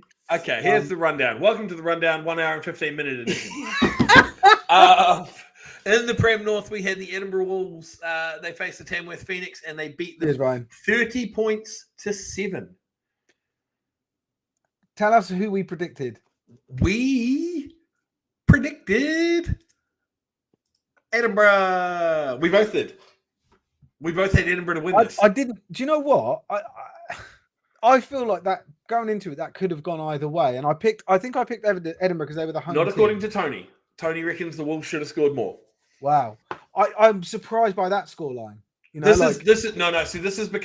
became the put your balls on the table moment for me, because I've been slowly peddling Edinburgh as like the as that team. Yeah, North, as that team, I'm like, yeah, Edinburgh's quite good. Just like slowly, like, they beat EKP and they did this and they did that, and I was like, oh, Edinburgh. And then it got to the point, in a high pitched voice, where you just, Edinburgh's not so good. And then they were coming up against Tamworth, and it was like, right, it's time to put your fucking balls on the table. What are you gonna do? And I was like, you know what? Edinburgh, and I'm stoked. Good, well done. Like, I mean, unfortunate, because it just means that you get to play London. This is a weird one for me because this is a power shift, right? And it's really exciting that another team is come in and sort of a contender in the North for playoffs. At the same time, I sort of mourn the loss of the short term success of Tamworth, where they were just road high for like they were quality, man, years, and hopefully this is just a little bit of a blip, and they come back more powerful. I mean, even in the latter part of the season, they could start turning it around. But I think for this season, it does look like Edinburgh are going to take that second playoff spot. Oh yes, and it's just scary that that when you consider the Titans. It was a shutout victory against Edinburgh, wasn't it? Yeah, that was what I wanted to bring up. There is a golfing class between Manchester and the rest now when it comes to the North. Like, we used to refer to it before. We were like, oh, it's Manchester and Tamworth. Oh, it was this. Titans played them in week 2 and beat them 37-0. That's insane. So that's congratulations. That's the golf at the moment. Like, obviously, from what we can go on between the first and second teams in the North. Well, congratulations, Edinburgh. Your prize is you get to play the London Warriors in the playoffs. I'm just going to have a look. Someone asked the question about when Wolves were established. I think I might have that information. Oh, LL Cool P will definitely have that information. Get to searching it. I saw him in the chat earlier on. He was asking why we started so late. Oh yeah, we didn't start late. So Nathan's mentioned it's got to go. He's gonna riff Sundays Pompey versus Torby. Trying to call. Stay safe. Great show. Thank you, Nathan. Take 2002 care. was when the Wolves got established. So Tony mentioned that the Wolves dominated. Only reason that Tamworth scored was a blown coverage. Yeah. So wow. So yeah. Anyway, right. I do wonder if Tamworth is still running with their backup QB. That is. We remember he had the ankle injury from a few weeks ago. We were told it wasn't broken. He was still on the sideline. I wonder if he's still playing backup. So could be interesting. I mean, it could make it interesting. If he comes back soon, it could make it interesting for the end of the season to see whether Edinburgh Tamworth makes it in. The reality is I don't think it really matters in the grand scheme of things, because I don't care if they had starting QB or backup QB. They would still lose to whichever London team they faced, is my opinion. Yeah. Okay, so moving on to the Panthers Titans. 46-6 to the Titans. There's not really a lot to take away from this. The Panthers have struggled. The Titans probably played some backups, or if they didn't, maybe well done. The turnaround in a season and a half in Edinburgh, though, ascending. Yes, let's go the Wolves. Awesome. Love it. It's so good. And then in the Prem South, so the touchdown that Leicester scored was awesome. Well done. Yeah. But, well done, Ryan. Yeah. Play of the day. It was. Yeah. But if you look at the Prem South, I found it really interesting that both London games were 48-0. Yeah. And then the Bristol one was 43-0. So they're all shutouts in the 40s, almost identical scoring, which would have been awesome if it was. But yeah, so Bristol Aztecs, the game we live streamed, 43-0. Kent Exiles, I think we counted 26 or 27 players on their sideline. Just a real shame. That's so bad for a Prem outfit. That is so bad. Yeah. Most Prem outfits are sporting 40, 45. There we go. First Edinburgh season was 2003, but they took 2006 out. That's so bad for having like low to mid 20s on a Prem team. And they picked up a couple of injuries. Like one guy, it looked like, I don't know. I don't know if he had to go off to hospital, but he was literally carried, like not just off the field, but carried on the sideline and then carried. I saw maybe taking him to the change room. I don't know where he was going. But hoping the best for him. Yeah. Oh, yeah, of course. But just you think, well, that could be. It's likely, I would say, on the measure that player's out for the next game at least, right? Like, so you're down 25, 26 players. It doesn't look good for them. And I think they may be facing a forfeit. You know, they may be facing a forfeit fold at some point. I don't know about folding. I'm not. I reckon. Do you reckon we could see a tactical forfeit against the Warriors? Oh, a tactical forfeit. Well, that's automatic relegation. Oh no, it's not automatic relegation anymore, is it? Maybe. We could see a tactical. I mean, let's be honest. Like we say, you're the team going down anyway. That's what I was going to say. We're saying automatic relegation. Look at the fucking fixture board. They're pretty much set for relegation anyway. Yeah. Ryan's asking who was that. I don't know the player. I didn't look at the number or anything. We always don't make a song and dance of anyone that's injured on our live stream, so we all just purposely don't look at it and look away. Yeah, so Andrews just mentioned that you go to 0-2 and 0-3 and people start to disappear. Yes. Yeah, well, I always say that. The winning season is the thing that makes teams succeed in Britball, right? As in longevity. As soon as you start having losing seasons, everyone just bails and it just goes into a spiral. No forfeits. What's this?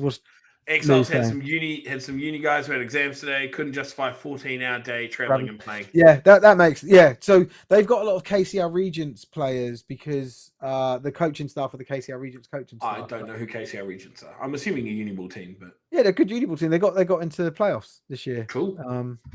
They lost at Loughborough. This is my interested face. I don't care. Other people watching, I want to be able to flex my knowledge of the game, show how much I know about it. And that's what I'm doing here, right? This is about me, not anyone else. That's the most honest thing you've ever said on this. Yeah, it is, yeah. Right, let's move on to the Blitz one. Blitz 48, Cambridgeshire Cats 0. Cambridgeshire Cats, I was told, Huxtable was out injured. He got bashed up a little bit against the Warriors. Ouch. So I don't think it's like a long-term injury or anything. I look at this now and it's like, when do the Cats play the Thrashers next? And when do I look at this now and I'm seeing these score lines and I'm like, right, okay, so the London teams are up. Bristol is a section below. And then I'm looking, I'm like, right, Cambridgeshire. Bristol isn't a section below, but that's fine. Bristol's definitely a section below. They got their bottoms paddled by the Blitz. Wait for the return fixture. It'll happen again. Special announcement. I pause this broadcast for a special announcement. Special announcement that you cut out, which is fucking. Yeah, I muted myself. Your Uniball knowledge is poor because we have been told that the KCL Regents in Div 2 South lost to Loughborough in Div 1 North. Oh fuck! Is that right? Who did they lose to? Fuck yeah, you're right. It doesn't matter because your knowledge is shit house. Oh, let me just show everybody how much I know. Yeah, this is all about me, and I don't know anything. Shut up, Oz. My man in the comments. Anyway, and whoever said that, you'll get banned. The Cats have already played each other twice, so the Cats have played each other twice. Yeah, one win each already. The Cats have played each other. What? Which Cats have played each other? Hey, I'm just reading what the comment says. Cats and Thrashers, he said. Yeah. Yep. They lost to Reading. KCL lost to Reading. So, yeah, they did. The comment literally says Cats and Thrashers both played each other both times. Cool. Anyway. So just reading what's in front of me. I don't care. So, yeah, Blitz that maintain that, that like they're having a great season. They're 5-0 now. Yeah. Looking forward to Playoffs. I am fairly comfortable saying the Southern playoff teams are London. I'm obviously going to back Bristol. So let me do my special That's good. announcement. That means you get to be wrong I know you more got times excited than you because think. someone fucking caught me out, which is fine. But I do have a special announcement. We had one live stream yesterday, which we did Bristol's first home game. They've asked us to come back and do the rest of the home games, and I've bought a second lot of kit, and we've arranged that. So we're going to be live streaming every single Bristol home game for the rest of the season, which is quite cool. Does that mean a possibility of no Northern games? No, we've struggled to find anyone. We've got people interested in doing North games, but it's a lot just of them are playing or coaching, and they can only do course. bits and pieces. So Of course. I'm trying to get a North team set up, and at the loss of being able to find the right people to do it. Essentially, I need someone that can commit every Sunday and look after the kit. I can send the kit to them, and they know they're reliable to be able to take it there, set it up, all that sort of stuff. I don't have that at the moment, so I don't want the kit just sitting here gathering dust. So Tebbs is going to take it, and he's going to run those solo. Once we've built out the team, and once we've got that reliable person in, hopefully Manchester, Sheffield way, either one of those two would work. We'll then make sure that kit's transferred to them. Okay, so the interesting part for me then in this division. Go on. I thought you were done. No, I'm not. Well, I am, but I just read a nice thank you message from Ryan that I think deserves a lot of attention. A lot of attention. Let us show the public everybody that appreciates me. Yeah. It's just something about me, so I just want it said. And it should be a key focus for this broadcast. We'll just leave it up. Just put it below us and just leave it there for the rest of the show. Yeah. Until something else comes along. No. Literally, until somebody else thanks you for something else, just highlight. That's the only comments that ever get shown.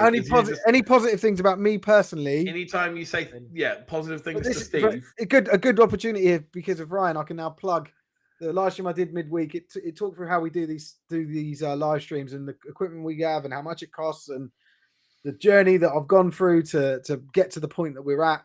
So yeah, it's an hour and a half. It's not for everyone, but hopefully, if your club's thinking about live streaming, then get someone to watch that because they'll get some really good tips out of it. And I'm not there's nothing for it in me. I just want to get as many clubs as possible live stream. So yeah.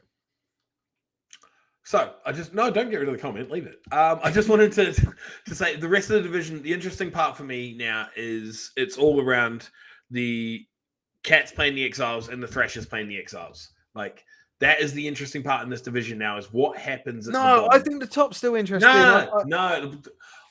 That's what. No, I don't think on the Aztecs, mate. I don't think they're in the same league. I just don't. Yeah, we'll fucking see, will we? Yeah, we are live streaming the Blitz Aztecs second game. So that'll be great. That's what I was trying to announce. I can't wait. Okay, well, tell you what.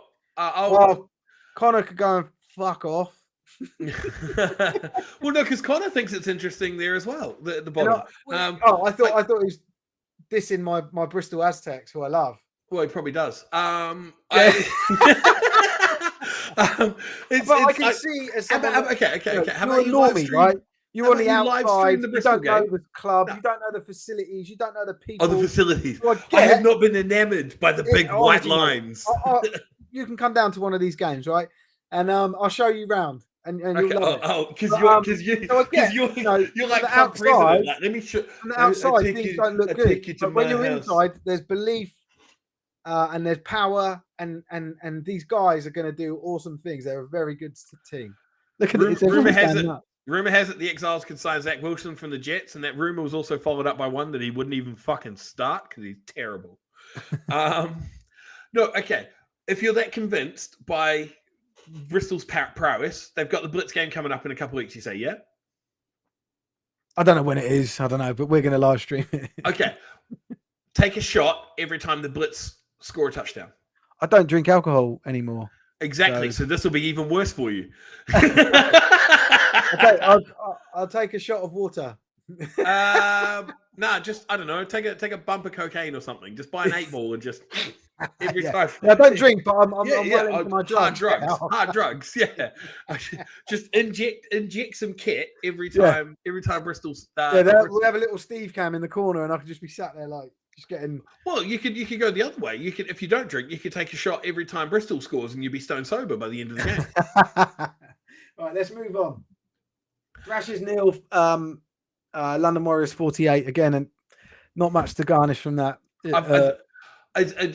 know, with at risk of offending our Thrashers contingent that watch the show, you know, Kwame and things like that. Like, I got no fucking takeaways from this game whatsoever. Like, it's just the best team in the South beat you handily. Like, I need to see I need to see how you perform against likewise competition. Was close time until garbage time, which, from what I heard, garbage time was the moment you all stepped on the field. Oh, don't say that's harsh. Right, let's get through this because we're Kwame knew it was coming. He knew it was coming. Yeah. Come on. Right. Okay, on to the next division. NFC 1 Scottish. Clyde Valley 14, Glasgow Tigers 26. Right. Okay. So just looking at our senior predictions, where you did so poorly last week. Yeah, but you didn't count the other week. Like, you cut me off from 3 weeks before the first 3 weeks where I was way ahead. Just shit. Right. Okay. Yeah. So we both picked the Tigers. Yeah. So as you mentioned, Tigers 26, Clyde Valley Blackhawks 14. I thought they were a very faux 800 team. So they had an 800 win percentage or a 750 win percentage, and I thought they were very faux. Would love to see, mate. Clyde Valley. Love to see Oz play. Years ago, buddy. I'm way past my prime. I rather than Steve know that I'm too old and fat to step foot back on the field anymore. I'm a very good player, and I can still play. Your best days are My like best 10 days- years ago. I didn't say come and watch the best days of my life. Just said I can fucking play. Yeah. And I'll In play next comparison year, to like some Div 2 talent. Yeah, so what? I'm still playing. You can't even fucking play for Div 2. I could go play for Div Any 2 right video now. of Oz? I could go play for Div 2 right now, except all the fucking teams that are down the road from me are so fucking woeful. I'd end up getting injured and still being asked to play. Everyone wants to see your video, Oz's video. Oh, there is a video that it got it was against Hertfordshire, and I ran over a couple of guys, and it got Mario sound effects slapped on top of it. Yes, I remember that. Yeah. Yeah. See if you can find some videos and we'll post them. God. Anyway, back to Clyde Valley. You thought they were? I thought their record was a lot better than because they played. We're not doing it now. We'll have to dig it out of the archives. It's a long time ago. It's in black and white.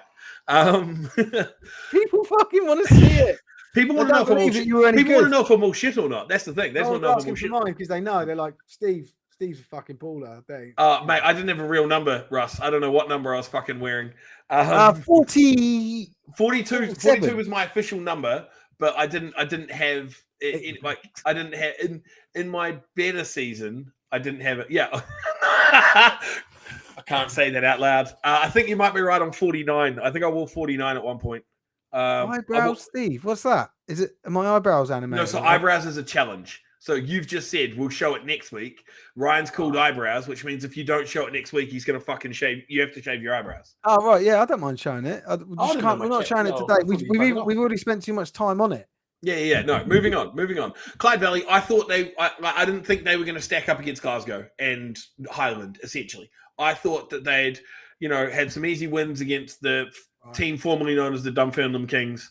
And just a reference to Prince there. The Dunfermline Princes. Yeah, the Dunfermline Princes.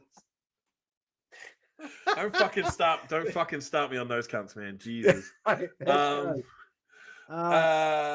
Okay. Yeah. So Glasgow's still looking strong, right? Like that. Yeah. They're. I think they're top of that league. Glasgow, and Highland. I think. I don't know if they've played each other yet. No, they haven't. That's going to be the good one. Yeah, it's Oz was like a stampede scene in The Lion King, both traumatizing, emotional, and a masterpiece all to watch. Some Kings guys went to Clyde Valley. Okay, cool. That's good. I think that's what we wanted to see, right? Was like, yeah, no, it is. It is. Let's not lose these players, this talent. No, these people if that you like want to, sport, it was first. my issue wasn't with the players themselves. It was with the club's existence at a point in time where it felt like you had just banded together to make a club because you couldn't be asked traveling a little bit further, and you were adding nothing to the fucking sport because you were just getting slapped every single week. Mm. Oh, so I went to Wolves. Okay. Well, you've got to make sure Wolves don't fall below that, roster minimum. Wolves are fine. Right. Okay. So moving down to NFC 1, Darlington Steam 2, Scunthorpe Alphas 52. So this right, I was very upset that the Darlington Steam took. They stole it from Torbay. From Torbay. Leg. I don't even know the geezer's name. Someone messaged me. I'm glad you knew where I was going with that. They've transferred him up. He'll probably come back next week. Yeah, it's yeah. They stole the safety that should have been Torbay's. It was just yeah. I mean, Alphas having a great year. Like, big up to the Alphas. This was sort of an expected win, and they're just continuing on with 2 Point Torbay. No, it's Corn. It's awful, isn't it? It's Corn Bay. It's Corn Bay or Torwall. Yeah, we should start referring to them as a collective, and it just wind everyone up. You could do a real geezy like soccer chant with that. They're like 2 Point Torbay. Yeah. Right, let's move on. We need to move through these quick. So sorry if you were waiting for like a proper rundown. Yeah, if you want us to go in depth into your team, not that we know about every team. Northants Chester. Yeah, 10-25. How did we call this? We split it, and you got it right. Fuck yeah. I went for Northants. I can't go against them. I can't. Like, I'm always it's equality. They're going to have wins. They're going to have losses, and every time they have a loss, I'm going to take a loss because I am Northants. Like, it's just that's all there is to it. Given the result, should Darlington entertain a voluntary demotion to Div 2? I am being told nobody in the conference is being relegated on account of Holton. Oh, that's interesting. 100%. They're way out of their league. They are way out of their league. Yeah. So yeah, I mean, I think you're going to see another little reshuffle, and you'll probably see over the next couple of years is teams will continue to not be able to reach these minimum standards that BAFA are continually raising. Yeah. But I don't say that as a BAFA bashing thing. I actually think it's good to raise the minimum standard, but we should at the lower level reduce the number of players on the pitch at one time. That's how I think we solve this whole thing at the same time. So the Caesars put 2 foot in the ass of the Sandwell Steelers. Not just a single. They put both. They put both feet in their ass, and it was just ouch. Just I was having a conversation with Murat on the weekend just about the fall from grace for both Sandwell and Sheffield to have both been Prem teams. Yeah, and now they are the relegation fighters. They're fighting for relegation in that division. Yeah, it's just like. So this one, I think I said this was the game before it came on. I said this has got to be game of the week, and they didn't pick it at the Greens. But this is certainly my I wish I'd watched it game. Hertfordshire Bournemouth. Yeah. So we were told early on in the show that the Bournemouth first 2 they were pick sixes. Yeah. So was there struggles from the Hertfordshire offense? No, just could be a couple of freak plays, But the game ended 19-16 to the Cheetahs. I know. And from what I remember, and Russ will probably come up if he's still here. I think it was a field goal that actually won it. Oh no, Bournemouth QB's injured. No, I love Sam. I do. I love Sam. That's a shame, man. That is disappointing. I hope Sam is able to continue. First 2 Hearts scores were pick sixes. Yeah, so that's what we said. Okay. Yeah, no, that's what we said. First 2 Hearts scores were pick sixes. Yeah, so I wonder if the Hearts offense is struggling a bit. Yeah, so the defense and special teams won that game. It looks like, although no, the offense would have scored the 2 extra points if that's what they'd done. 2 converted touchdowns, which would have given 16, and then tack on the kick for the 19. I think that's what they would have done. Choppy audio. No, Could be. could be. don't We know. don't know. We broadcasted it. We don't Yeah. receive it. Seems But, fine to me, Matt. Sorry, Matt. Cool. Nobody else has reported it, so maybe Yeah, just I really like. I think these two. I think that the reverse battle is going to be just as exciting. It's a shame to hear the QB for Bournemouth was out, but yeah. Well, he missed. No. He got Mike was saying he got hurt at the Oxford game. So the Cheetahs QB3 played and got OMVP. What's wrong with your QBs as well? Was this like a quick handshake at the start? Where you're like, right, we can't play our starting QB. Now, don't worry, we won't play ours either, and we'll just see how the game goes. And it was just a big it's only Bournemouth. You go on. Yeah. No QB. No, Bournemouth I will team. not have the Bournemouth slander. Like, yes, I picked Hertfordshire, but I will not have the Bournemouth slander. So it was 3 TDs with 2 missed extra points for Hearts. Cheers, Harrison. No, he didn't get hurt. He got MVP versus Oxford. Source, trust me, bro. Kwame's been active today, hasn't he? Mate, Kwame has been on fire. He's had Get him on here. He can replace me. I don't care. he's just working off all the excess energy he still had left over from not being able to chase any of the London players. He just watched them. Yeah. Hashtag It's all right, mate. See you. So the next one, this is one I got wrong and you got right. So Wembley Stallions 13, Norwich Devils 20. No, we both picked the No. Stallions. Huh? We both. Oh, picked did we? the- I thought we'd split this one. No. Cool. I thought about picking the Devils, but then I remembered last time I picked the Devils, they did me wrong. So I picked the Stallions, which now tells me that division is just a whole bunch of Brilliant. It's brilliant. amazing. Yeah, I love it. Wish we were at the game. Well, it was the only one we're missing because we were doing the Bristol game, but the rest of the Thrashers home games we're doing. So we'll see you there. So we both picked the Hornets, but obviously that game was awarded as a walkover. What was that? That was the Hornets versus Essex Yes. Spartans. It was awarded as a walkover just because they were unable to fulfill. Oh, man, we're close to 2 hours. Yeah. Right. Then we've got Bombers Lincolnshire- 34 over the Crew Railroaders 26. We did both pick the Bombers. Yeah. Again, it's at the moment there's like that division. I think Lincolnshire's a little bit up and down, like kind of like what you mentioned, Lancashire. You love to reference Lancashire being very up and down. I think Lincolnshire's a little bit up and down at the moment. Birmingham, I like to say, are the up and down. You mentioned Lancashire with Birmingham. You quote them both. Lancashire Wolverines. Yes. Yeah. I put them in there as well. Yeah. Yeah. And then the Railroaders, I think it's a little bit of a struggle there for them. Interesting. Like it'll be good to look for the Lee Miners is what I take away from this. I'm like, mate, Lee's looking strong. Yeah. They play this week as well, so we can look at that. Like, and obviously Shropshire as well. But at the same time, some of these teams have only still played like 2 or 3 games, like, and we're 8 weeks through. So it's like, ugh. Yeah. Can we get a 4th or 5th game, please? Painful, isn't it? Yeah. So moving on, Ouse Valley 24, Berkshire 6. I went for Berkshire, I think. I think I was the only one. You did take Berkshire. And I took Ouse Valley because, well, I just did. And then we got Portsmouth Torbay. I'll let you talk about this. I've got written in here that you picked Torbay. I think that's Yeah, wrong I fucking because- didn't. That was bullshit. Yeah, no, I'm not gonna. I'm gonna change it to Dreadnoughts because I do not think you picked Torbay because Talk somehow I about don't- amazing Portsmouth for a while because you've got all your little fanboys watching. I need to go to the toilet.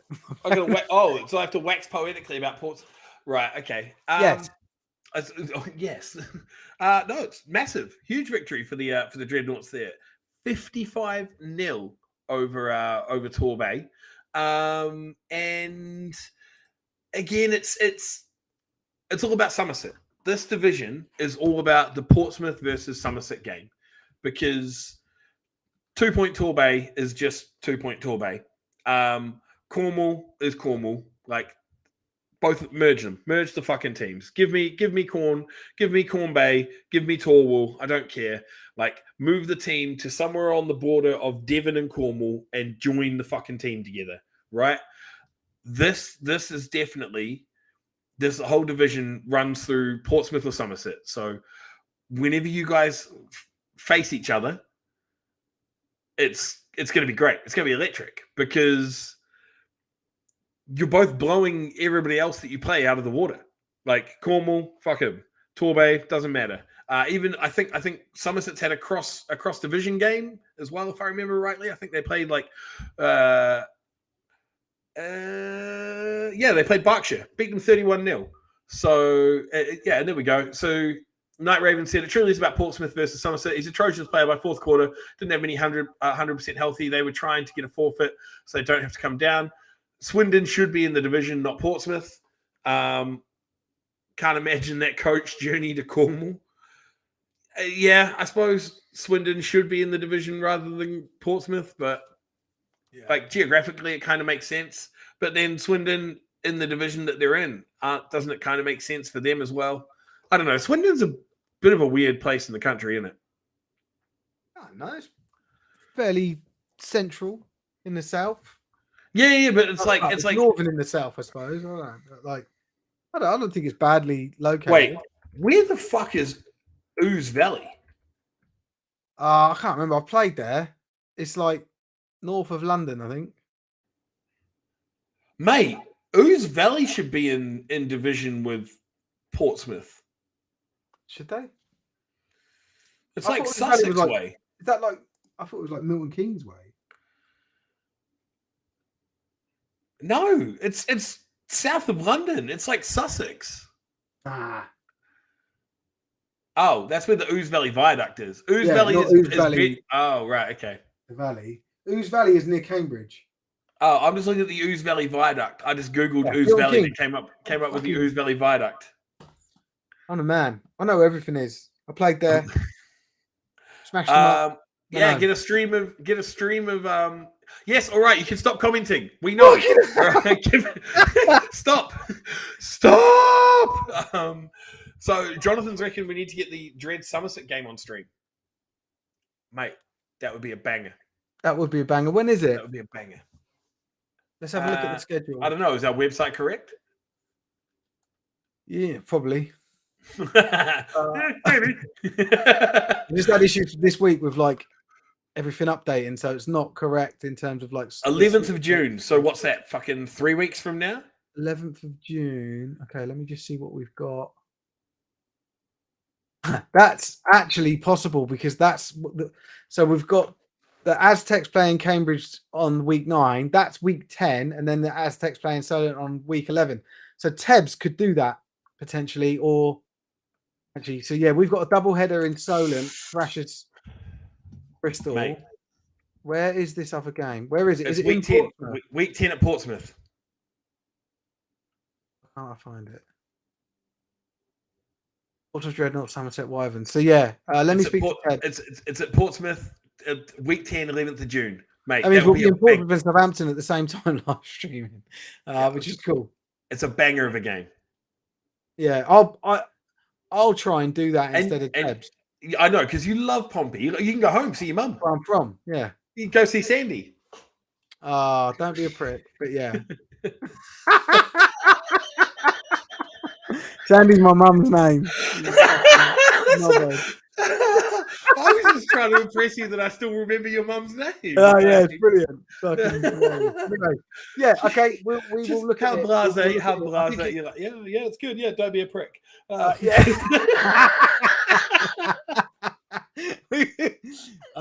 Barbecue at Steve. I don't live there. I live near you, Kwame. You know that. I live in Bracknell. But maybe barbecue at Sandy's house. Who knows? We'll see. See, now you're being a prick. I'm allowed. It's my mum. Yeah, so like obviously we're on stream now. Let me try and handle it off stream, and we'll see. Yeah, of course. I just wanted to drop you in it and watch. Thank you. I wanted the court of public opinion to weigh in. Right. So that's us doing. We got 10 minutes. Hey, Chef Sandy MVP. I'm going to tell her everyone's talking about her at the end of the streams. Mum, they're talking about shit. They're talking shit about you on stream. Yeah. Right. So let's go to the next week 8 games. How how are you pulling them up just to check? Because was there is a gonna- game that's wrong on our website that I need to. Get Okay, rid well, of. you just tell me. You tell me the games. You tell Yeah, me let's who's do that. playing. There's no Prem. No Prem. It's, Is that international. International Week? Yep. So we've got 3 games in the NFC 1 Scottish. I've got something I want to touch on very briefly before we close up after this.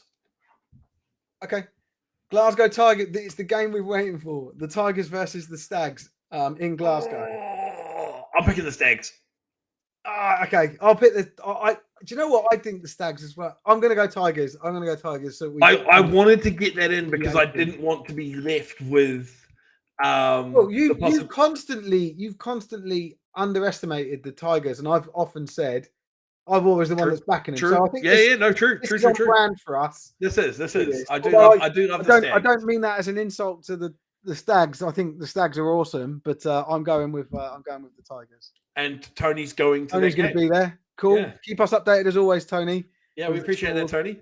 Then we've got Clyde Valley versus Inverclyde Goliaths. I'm going Clyde Valley. I'm taking Clyde Valley as well. It's Okay. yes, I say that they're propped up by beating inferior teams, but I think Inverclyde is one of those inferior teams. So, And the third game isn't going ahead because it's the Dunfermline Kings traveling to Aberdeen, but they won't. traveling to Job Centre. Then we've got NFC 1 Central, the Alphas versus the Wolverines. So the Scunthorpe Alphas at home to the Lancashire Wolverines. You want to go first, or you want to go second? I'll go first. I'll go Alphas. That's all right. Yeah, I'm Going Alphas as well. I'm with you on that. Look at the people. It's cool. People starting to do the predictions in the let's comments. go. Yeah, Paul versus Yeah. Ryan. Yeah, loser takes Paul the kick in the versus nuts. Who's going to win? Yeah, loser takes the kick in the nuts. Right, moving on. NFC 1. Oh, this is amazing. Dunfermline Morley's chicken wing. This is I don't want to talk about Dunfermline because they're not kings. Because I tell you right now, Burger King wouldn't have folded to McDonald's. So this, I believe, is the 2 bottom teams in the NFC 1 South. Samuel Steelers are at home to the Sheffield Giants. I think the Giants maul them. Taking Chef. And then the Chester Romans play the Northants Knights. Again, I think they just played. Yes, they did. Well, there's a free win for you because I have to. So you always go Knights, right? Yeah, so it's not a free win for you. The Knights are going to come back. They're going to win the reverse fixture. Let's go, boys. Ryan and Paul again. Mate, they hate each other. Hate each other. Yeah. we should arrange a charity boxing match between the two. It's just Ryan v Paul. Right, then we've got so I'll go Romans on that one. Now the next one, this is the one that with the game that is wrong, but Wembley Stallions facing that Wembley Stallions at home. Mate, Ryan's fully chirping him. Talking about doing a charity boxing match. Ryan's like, suck it, Paul. I've done one before. Yeah, we should. Yeah, no one likes boxing. Let's do K1 or MMA. Boxing's boring. No, just a straight up Rochambeau. Just stand across from each other, hands behind your back, spread your legs, and just kick each other in the nuts until you fall. You see them slap. I keep seeing slapping slap contests contest. on TikTok. Mate, I love it. Yeah, Nick's just mentioned that.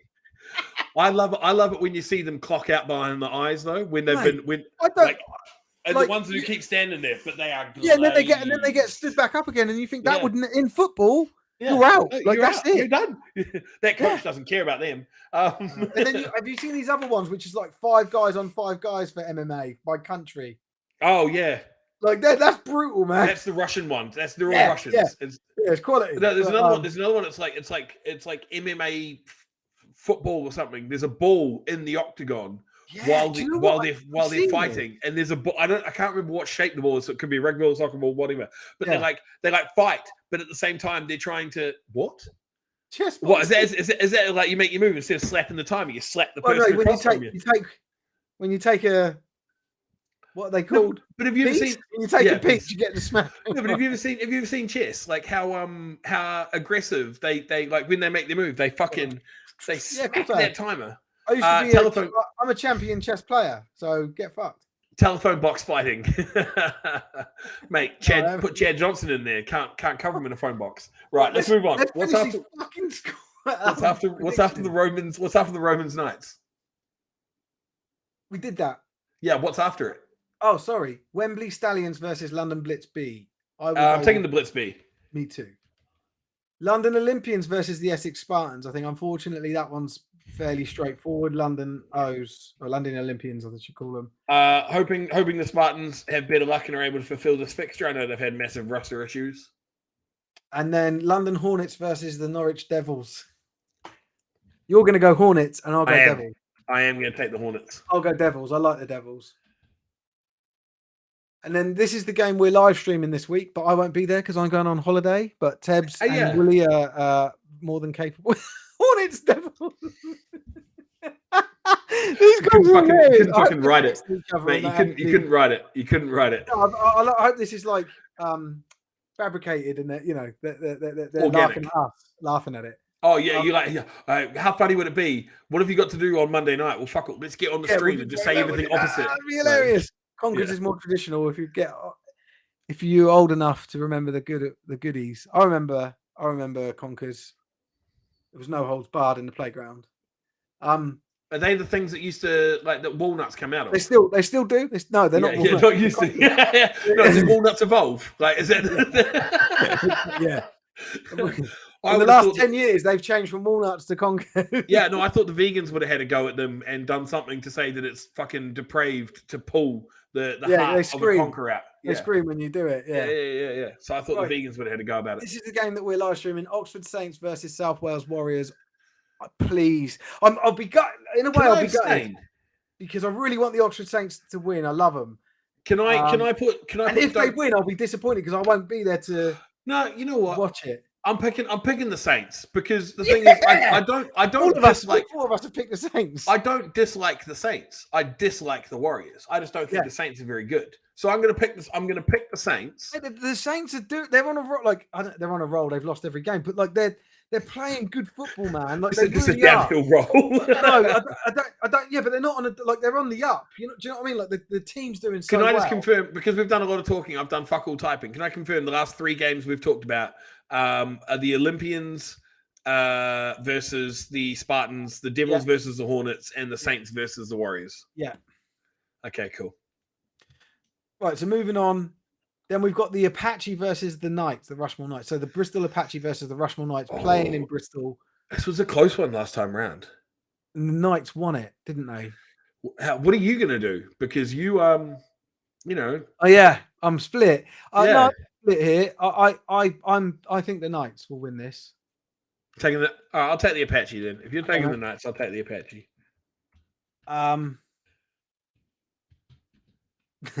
Damn it, Paul.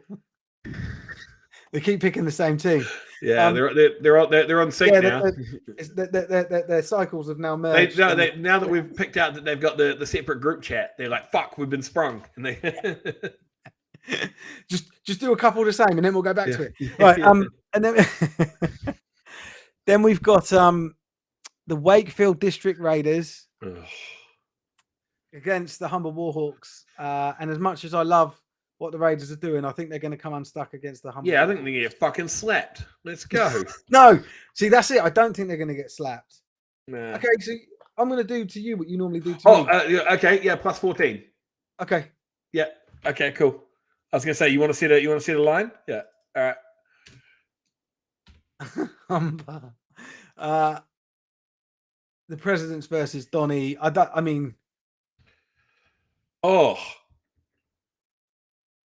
I'd rather get a colonoscopy. No, Donny is slap him. Oh, I'd rather just than watch that game. I'd rather have someone shove a tube up my ass, unlubed, than watch that game. And so is Paul. Mate, Donny's fucking bad too. Both teams are shithouse. Okay. The Presidents are worse, by a mile. Oh yeah. Don't get me wrong. Fuck the Presidents, but yeah. So I'm very surprised to see Paul and both Ryan pick them. But they. Well, you got to remember, didn't the fucking Presidents tie with Gateshead or some shit? Yeah, they had one game where they did really well. I can't remember. Yeah. What it is. Yeah, look it up. And I don't think Doncaster's had that luck. I don't think they. Let me have a look. No, Doncaster did better than the Presidents. Did they? Doncaster had a game. Yeah, I'm fairly sure. They did. They lost 40-52 to the Gateshead Senators. Donny did. Yeah. Okay. And I DC, let's just have a look at them. District of Columbia Presidents. They lost to Wake. Huh? Oh, they must have just played Wakefield because it's saying no. No, they lost to Humber and then they lost. They got shat on by Gateshead. Season, they've already lost to them 33-12. Yeah, So which is the most points DC Presidents have scored all season. Yeah. But this is the third time they're going to play them. No, because they're not playing them. They're playing Donny.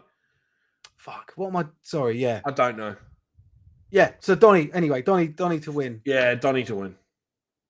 Okay. Next one: Shropshire Revolution versus Lee Miners. Oh, is that Durex playing Vaseline on my shelf here? Or you, Oz? I don't know. Earbuds. So who'd you pick? Miners over Revolution? I think I'm taking the Revs. It's going to be rough. It's going to be tight though. I'm going to take the Revs as well. I think it's going to be okay. I'll take the Miners in. I feel like I feel like the Miners need some love. Yeah, I think they deserve some love. Can we cut that? I don't know if I feel comfortable having that out live. Crew Railroaders versus Staffordshire Surge. Yeah, Surge. Yeah. Who are the Miners even playing? Fucking Revs. That's right. Yeah. I've got some faith in the Miners. Yeah, Surge. Any more games? Yeah. Fucking loads more. Right. Really? SFC 2 Central, Ouse Valley Eagles host the Swindon Storm. Tough one. I'll go with Ouse Valley. Yeah. It's not an easy one to call, that. Well, are we talking about Ouse Valley and Sussex or Ouse Valley and Bedford? Sorry, yeah. This is the Bedford Ouse Valley, not the Viaduct. Yeah, there should be a team called the Ouse Valley Viaducts. That would be hilarious. Just a big bridge as this side. Yeah. Yeah, I'll take Ouse as well. Okay. And then we've got. Oh, so Gavin's entered the predictions. He's going Ouse Valley. Oh, as well. he was mentioning a few before as well. Oh, was he? I didn't even see him. Sorry, Gavin. Oh, is Brad playing for the Storm again, Mike? Ah, that's amazing because that means absolutely fucking nothing to me. I have no idea who the fuck that is. The Ouse Valley Viaducts will get run over by the Crew Railroad. Yes! Yeah, brilliant. Nick! Well done, Nick.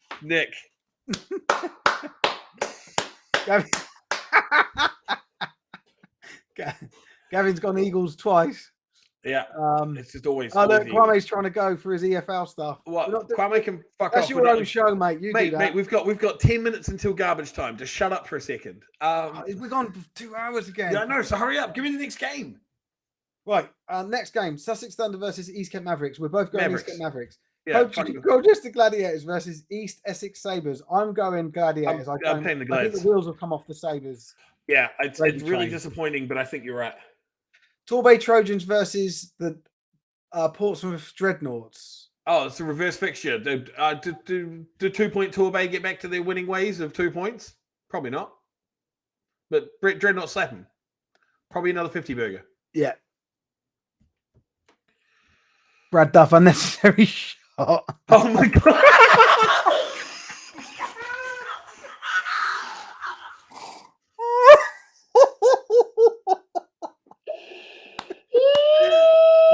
Fucking brilliant, Brad. Well done.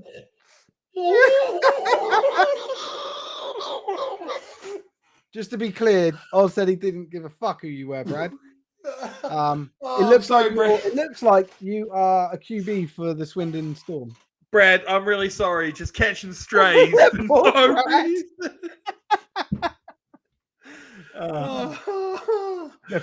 Night Raven said the same thing. That Brad's catching strays for no reason. Poor Brad. Pray for Brad. Okay, just for that, I'm gonna switch my You're going to put I'm your gonna video switch my on? pick. I'm gonna take the Swindon. I'm gonna take the Oh, Storm. are you? Okay. Yeah. Brad Duff Swindon. Swindon. This is Brad Duff Swindon you're talking about here, right? Yeah. This is Brad Duff Swindon, not Viaduct Swindon. Shit. Okay. Fuck me. I just wanted to, as the end of this, take a couple of minutes because the GB women's team has been announced. Yeah, you wanted to fucking talk, yeah. Yeah. So we've got the traveling squad for Germany. So I just wanted to give a quick shout out to the women that have been selected for the GB women's team. Well done, congratulations. There's a few new rookies that have been selected there, and the European Championship against Germany. How do we think? Like, we've got to be feeling pretty good about that, right? Considering how we went in the World Cup. 50-0, mate. Yeah. 50-0. Yeah. So there was this is the best performing Great British American football team that we have. Oh, easily. They're the best. Easily. Like, no offense to the men, but yeah. No, it's not to offend the men. It's fuck just it. to talk about, for a team that hasn't been around that long, what they've fucking achieved is incredible. And I think just it's like such a good feel-good story in the sport, you know, and hopefully that just continues. And I'm saying 50-0 over the Germans. Yeah. So they've got one rookie that they've got on offense. So shout out to Giselle, one of the wide receivers. She's playing in her first GB women's game, so we'll give a shout out to her. And then there's two rookies on defense. You've got Sarah Jane Brain and Sophie George. So rookies on defensive line and defensive linebackers. Russell said, well, number two. Yeah, Tony's trying to knock him down a peg, saying it's 9v9. No, because you're still putting your best 9 out against their best 9, so it doesn't fucking matter. Maybe teams like Dunfermline should look at playing 9v9 so they can actually fill out some fucking fixtures. I thought they played full 11s at the international level. I thought they did too. I stand to be corrected, but yeah. So I'll let everyone shouting out different players. That's awesome. Well, so Kwame is mentioned Giselle for being a certified baller, and then Sarah James for the Thrashers. Sarah's repping the Dreads as well, so I think she's playing for the Dreads. She plays for the Dreads and the Thrashers women. Yeah. So, like, shout out to all these women. Like, I've just highlighted these ones. I've just highlighted these ones for the moment because they're the rookies on the squad. So, just wanted to give them some props for representing their country for the first time. So well done to the ladies, and bring home the big W against Germany. When is the game? I don't know when it is. I'm going to have to jump out of the post. So while you're doing that, I'll answer Ryan. He's asked 28th stream an under 16s tournament. We tend to venture away from even under 19s, but certainly under 16s, just because of like safeguarding. And that goes not just for streaming, that goes for everything that we've done at Sport Tank. In the future, we will start doing scores and stuff. So for one reason, the one reason we don't do it is it just adds to our workload each Sunday, and we're trying to build out like a minimum viable product that we can share with investors. And so there's sort of, it doesn't make sense for us to, if we're going to create extra work on something we're already doing, which is showing scores and results, right? So it makes sense for us from a development perspective for where we are now as a company to not go into under 19s, under 16s. We do women's, but also there's also like the safeguarding issues, and in terms of general coverage, I don't want us to be discouraging any players for highlighting that their team lost at an under 16 level. We'll shit on you as adults, but when you're still in your formative stage, we'll leave you alone. For me, those players still need to be nurtured, and so that we keep them in the sport. And I know people, you know, that there's probably ways around it and stuff, but it's for us, we're still new into the live streaming stuff, and I would prefer to avoid under 16s altogether. just because of it's another layer of complexity. It increases expectations on under 16 coverage, which we won't do anyway. What I'm trying to do is, like I say, I would rather spend that time that we put into that working on something else that will impress investors in 3-4 months time when we pitch to them. So that's the idea. It's like, so at the moment we're sort of like we exist in a very constructed way so that I can then present us as our strongest position possible as Sport Tank in a few months time. So that's the long answer. So the short answer is to win the Gamers. No. The short answer is to win the women's Gamers. It's the 28th of May. Okay, cool. And that's in Solingen in Germany for the second European matchup on the back of the 40-0 victory over Sweden that we recently had. So you can get tickets, and there's going to be a stream of it, and the full squad information there is to be found on the BAFA website. But yeah, congrats to all the ladies that have been selected to represent their country, both ones that have made it before and the rookies. So yeah, awesome we're behind you girls 100%, and bring home another victory. Yeah, awesome. Nice little addition to end on there, Oz. I don't think I've got anything else to say. Thank you, guys. It's been a very enjoyable show, actually. It started off with me going, I'm by myself, and it's probably only going to last half an hour. Yeah, I'm sorry, Brad. I'm sorry. But yeah, really, yeah. Brad Duff is today's MVP. Yeah. He turned up injured because he caught some strays. Really but yeah, thanks for sticking with us. Those of you that have really enjoyed tonight's show, and we'll be back next week. As always, guys, if there's anything you want us to share, anything you want to talk to us about, just always inbox us. We're always available. We may not answer straight away, but someone will look at your message and you will. Don't inbox me directly. Someone fucking inboxed me directly on Monday after I managed to get in it with a few players in the Sport Tank comments. Oh, did you get some direct abuse? I got a direct message from someone who added me on Facebook and then removed the ad because they'd obviously fat fingered it, and then they sent me a message and it's come through as a message request, and I didn't even fucking look at it. I just deleted it. If you want to have a go at me because of a take that I've had on the show or a take that I've had on the fucking in some comments and you've taken personal offense, do it in the public forum, right? I'm out here chirping at you in the public forum. At least have the fucking balls to chirp back at me in the public forum. Just one, Sandy. Let's talk about next week's show. You've got a whole next week's show. The animals. No, don't worry. I'm not going to repeat it. You'll beat me up. Okay, right. I'll see you guys later. Thanks again. Good stuff. And we'll show Oz's video on next week's show rather than post it. Oh, will we? Yeah, we'll analyze it. Yeah. Oh. All right. Cool. All right, guys. Take it easy. Bye. Bye.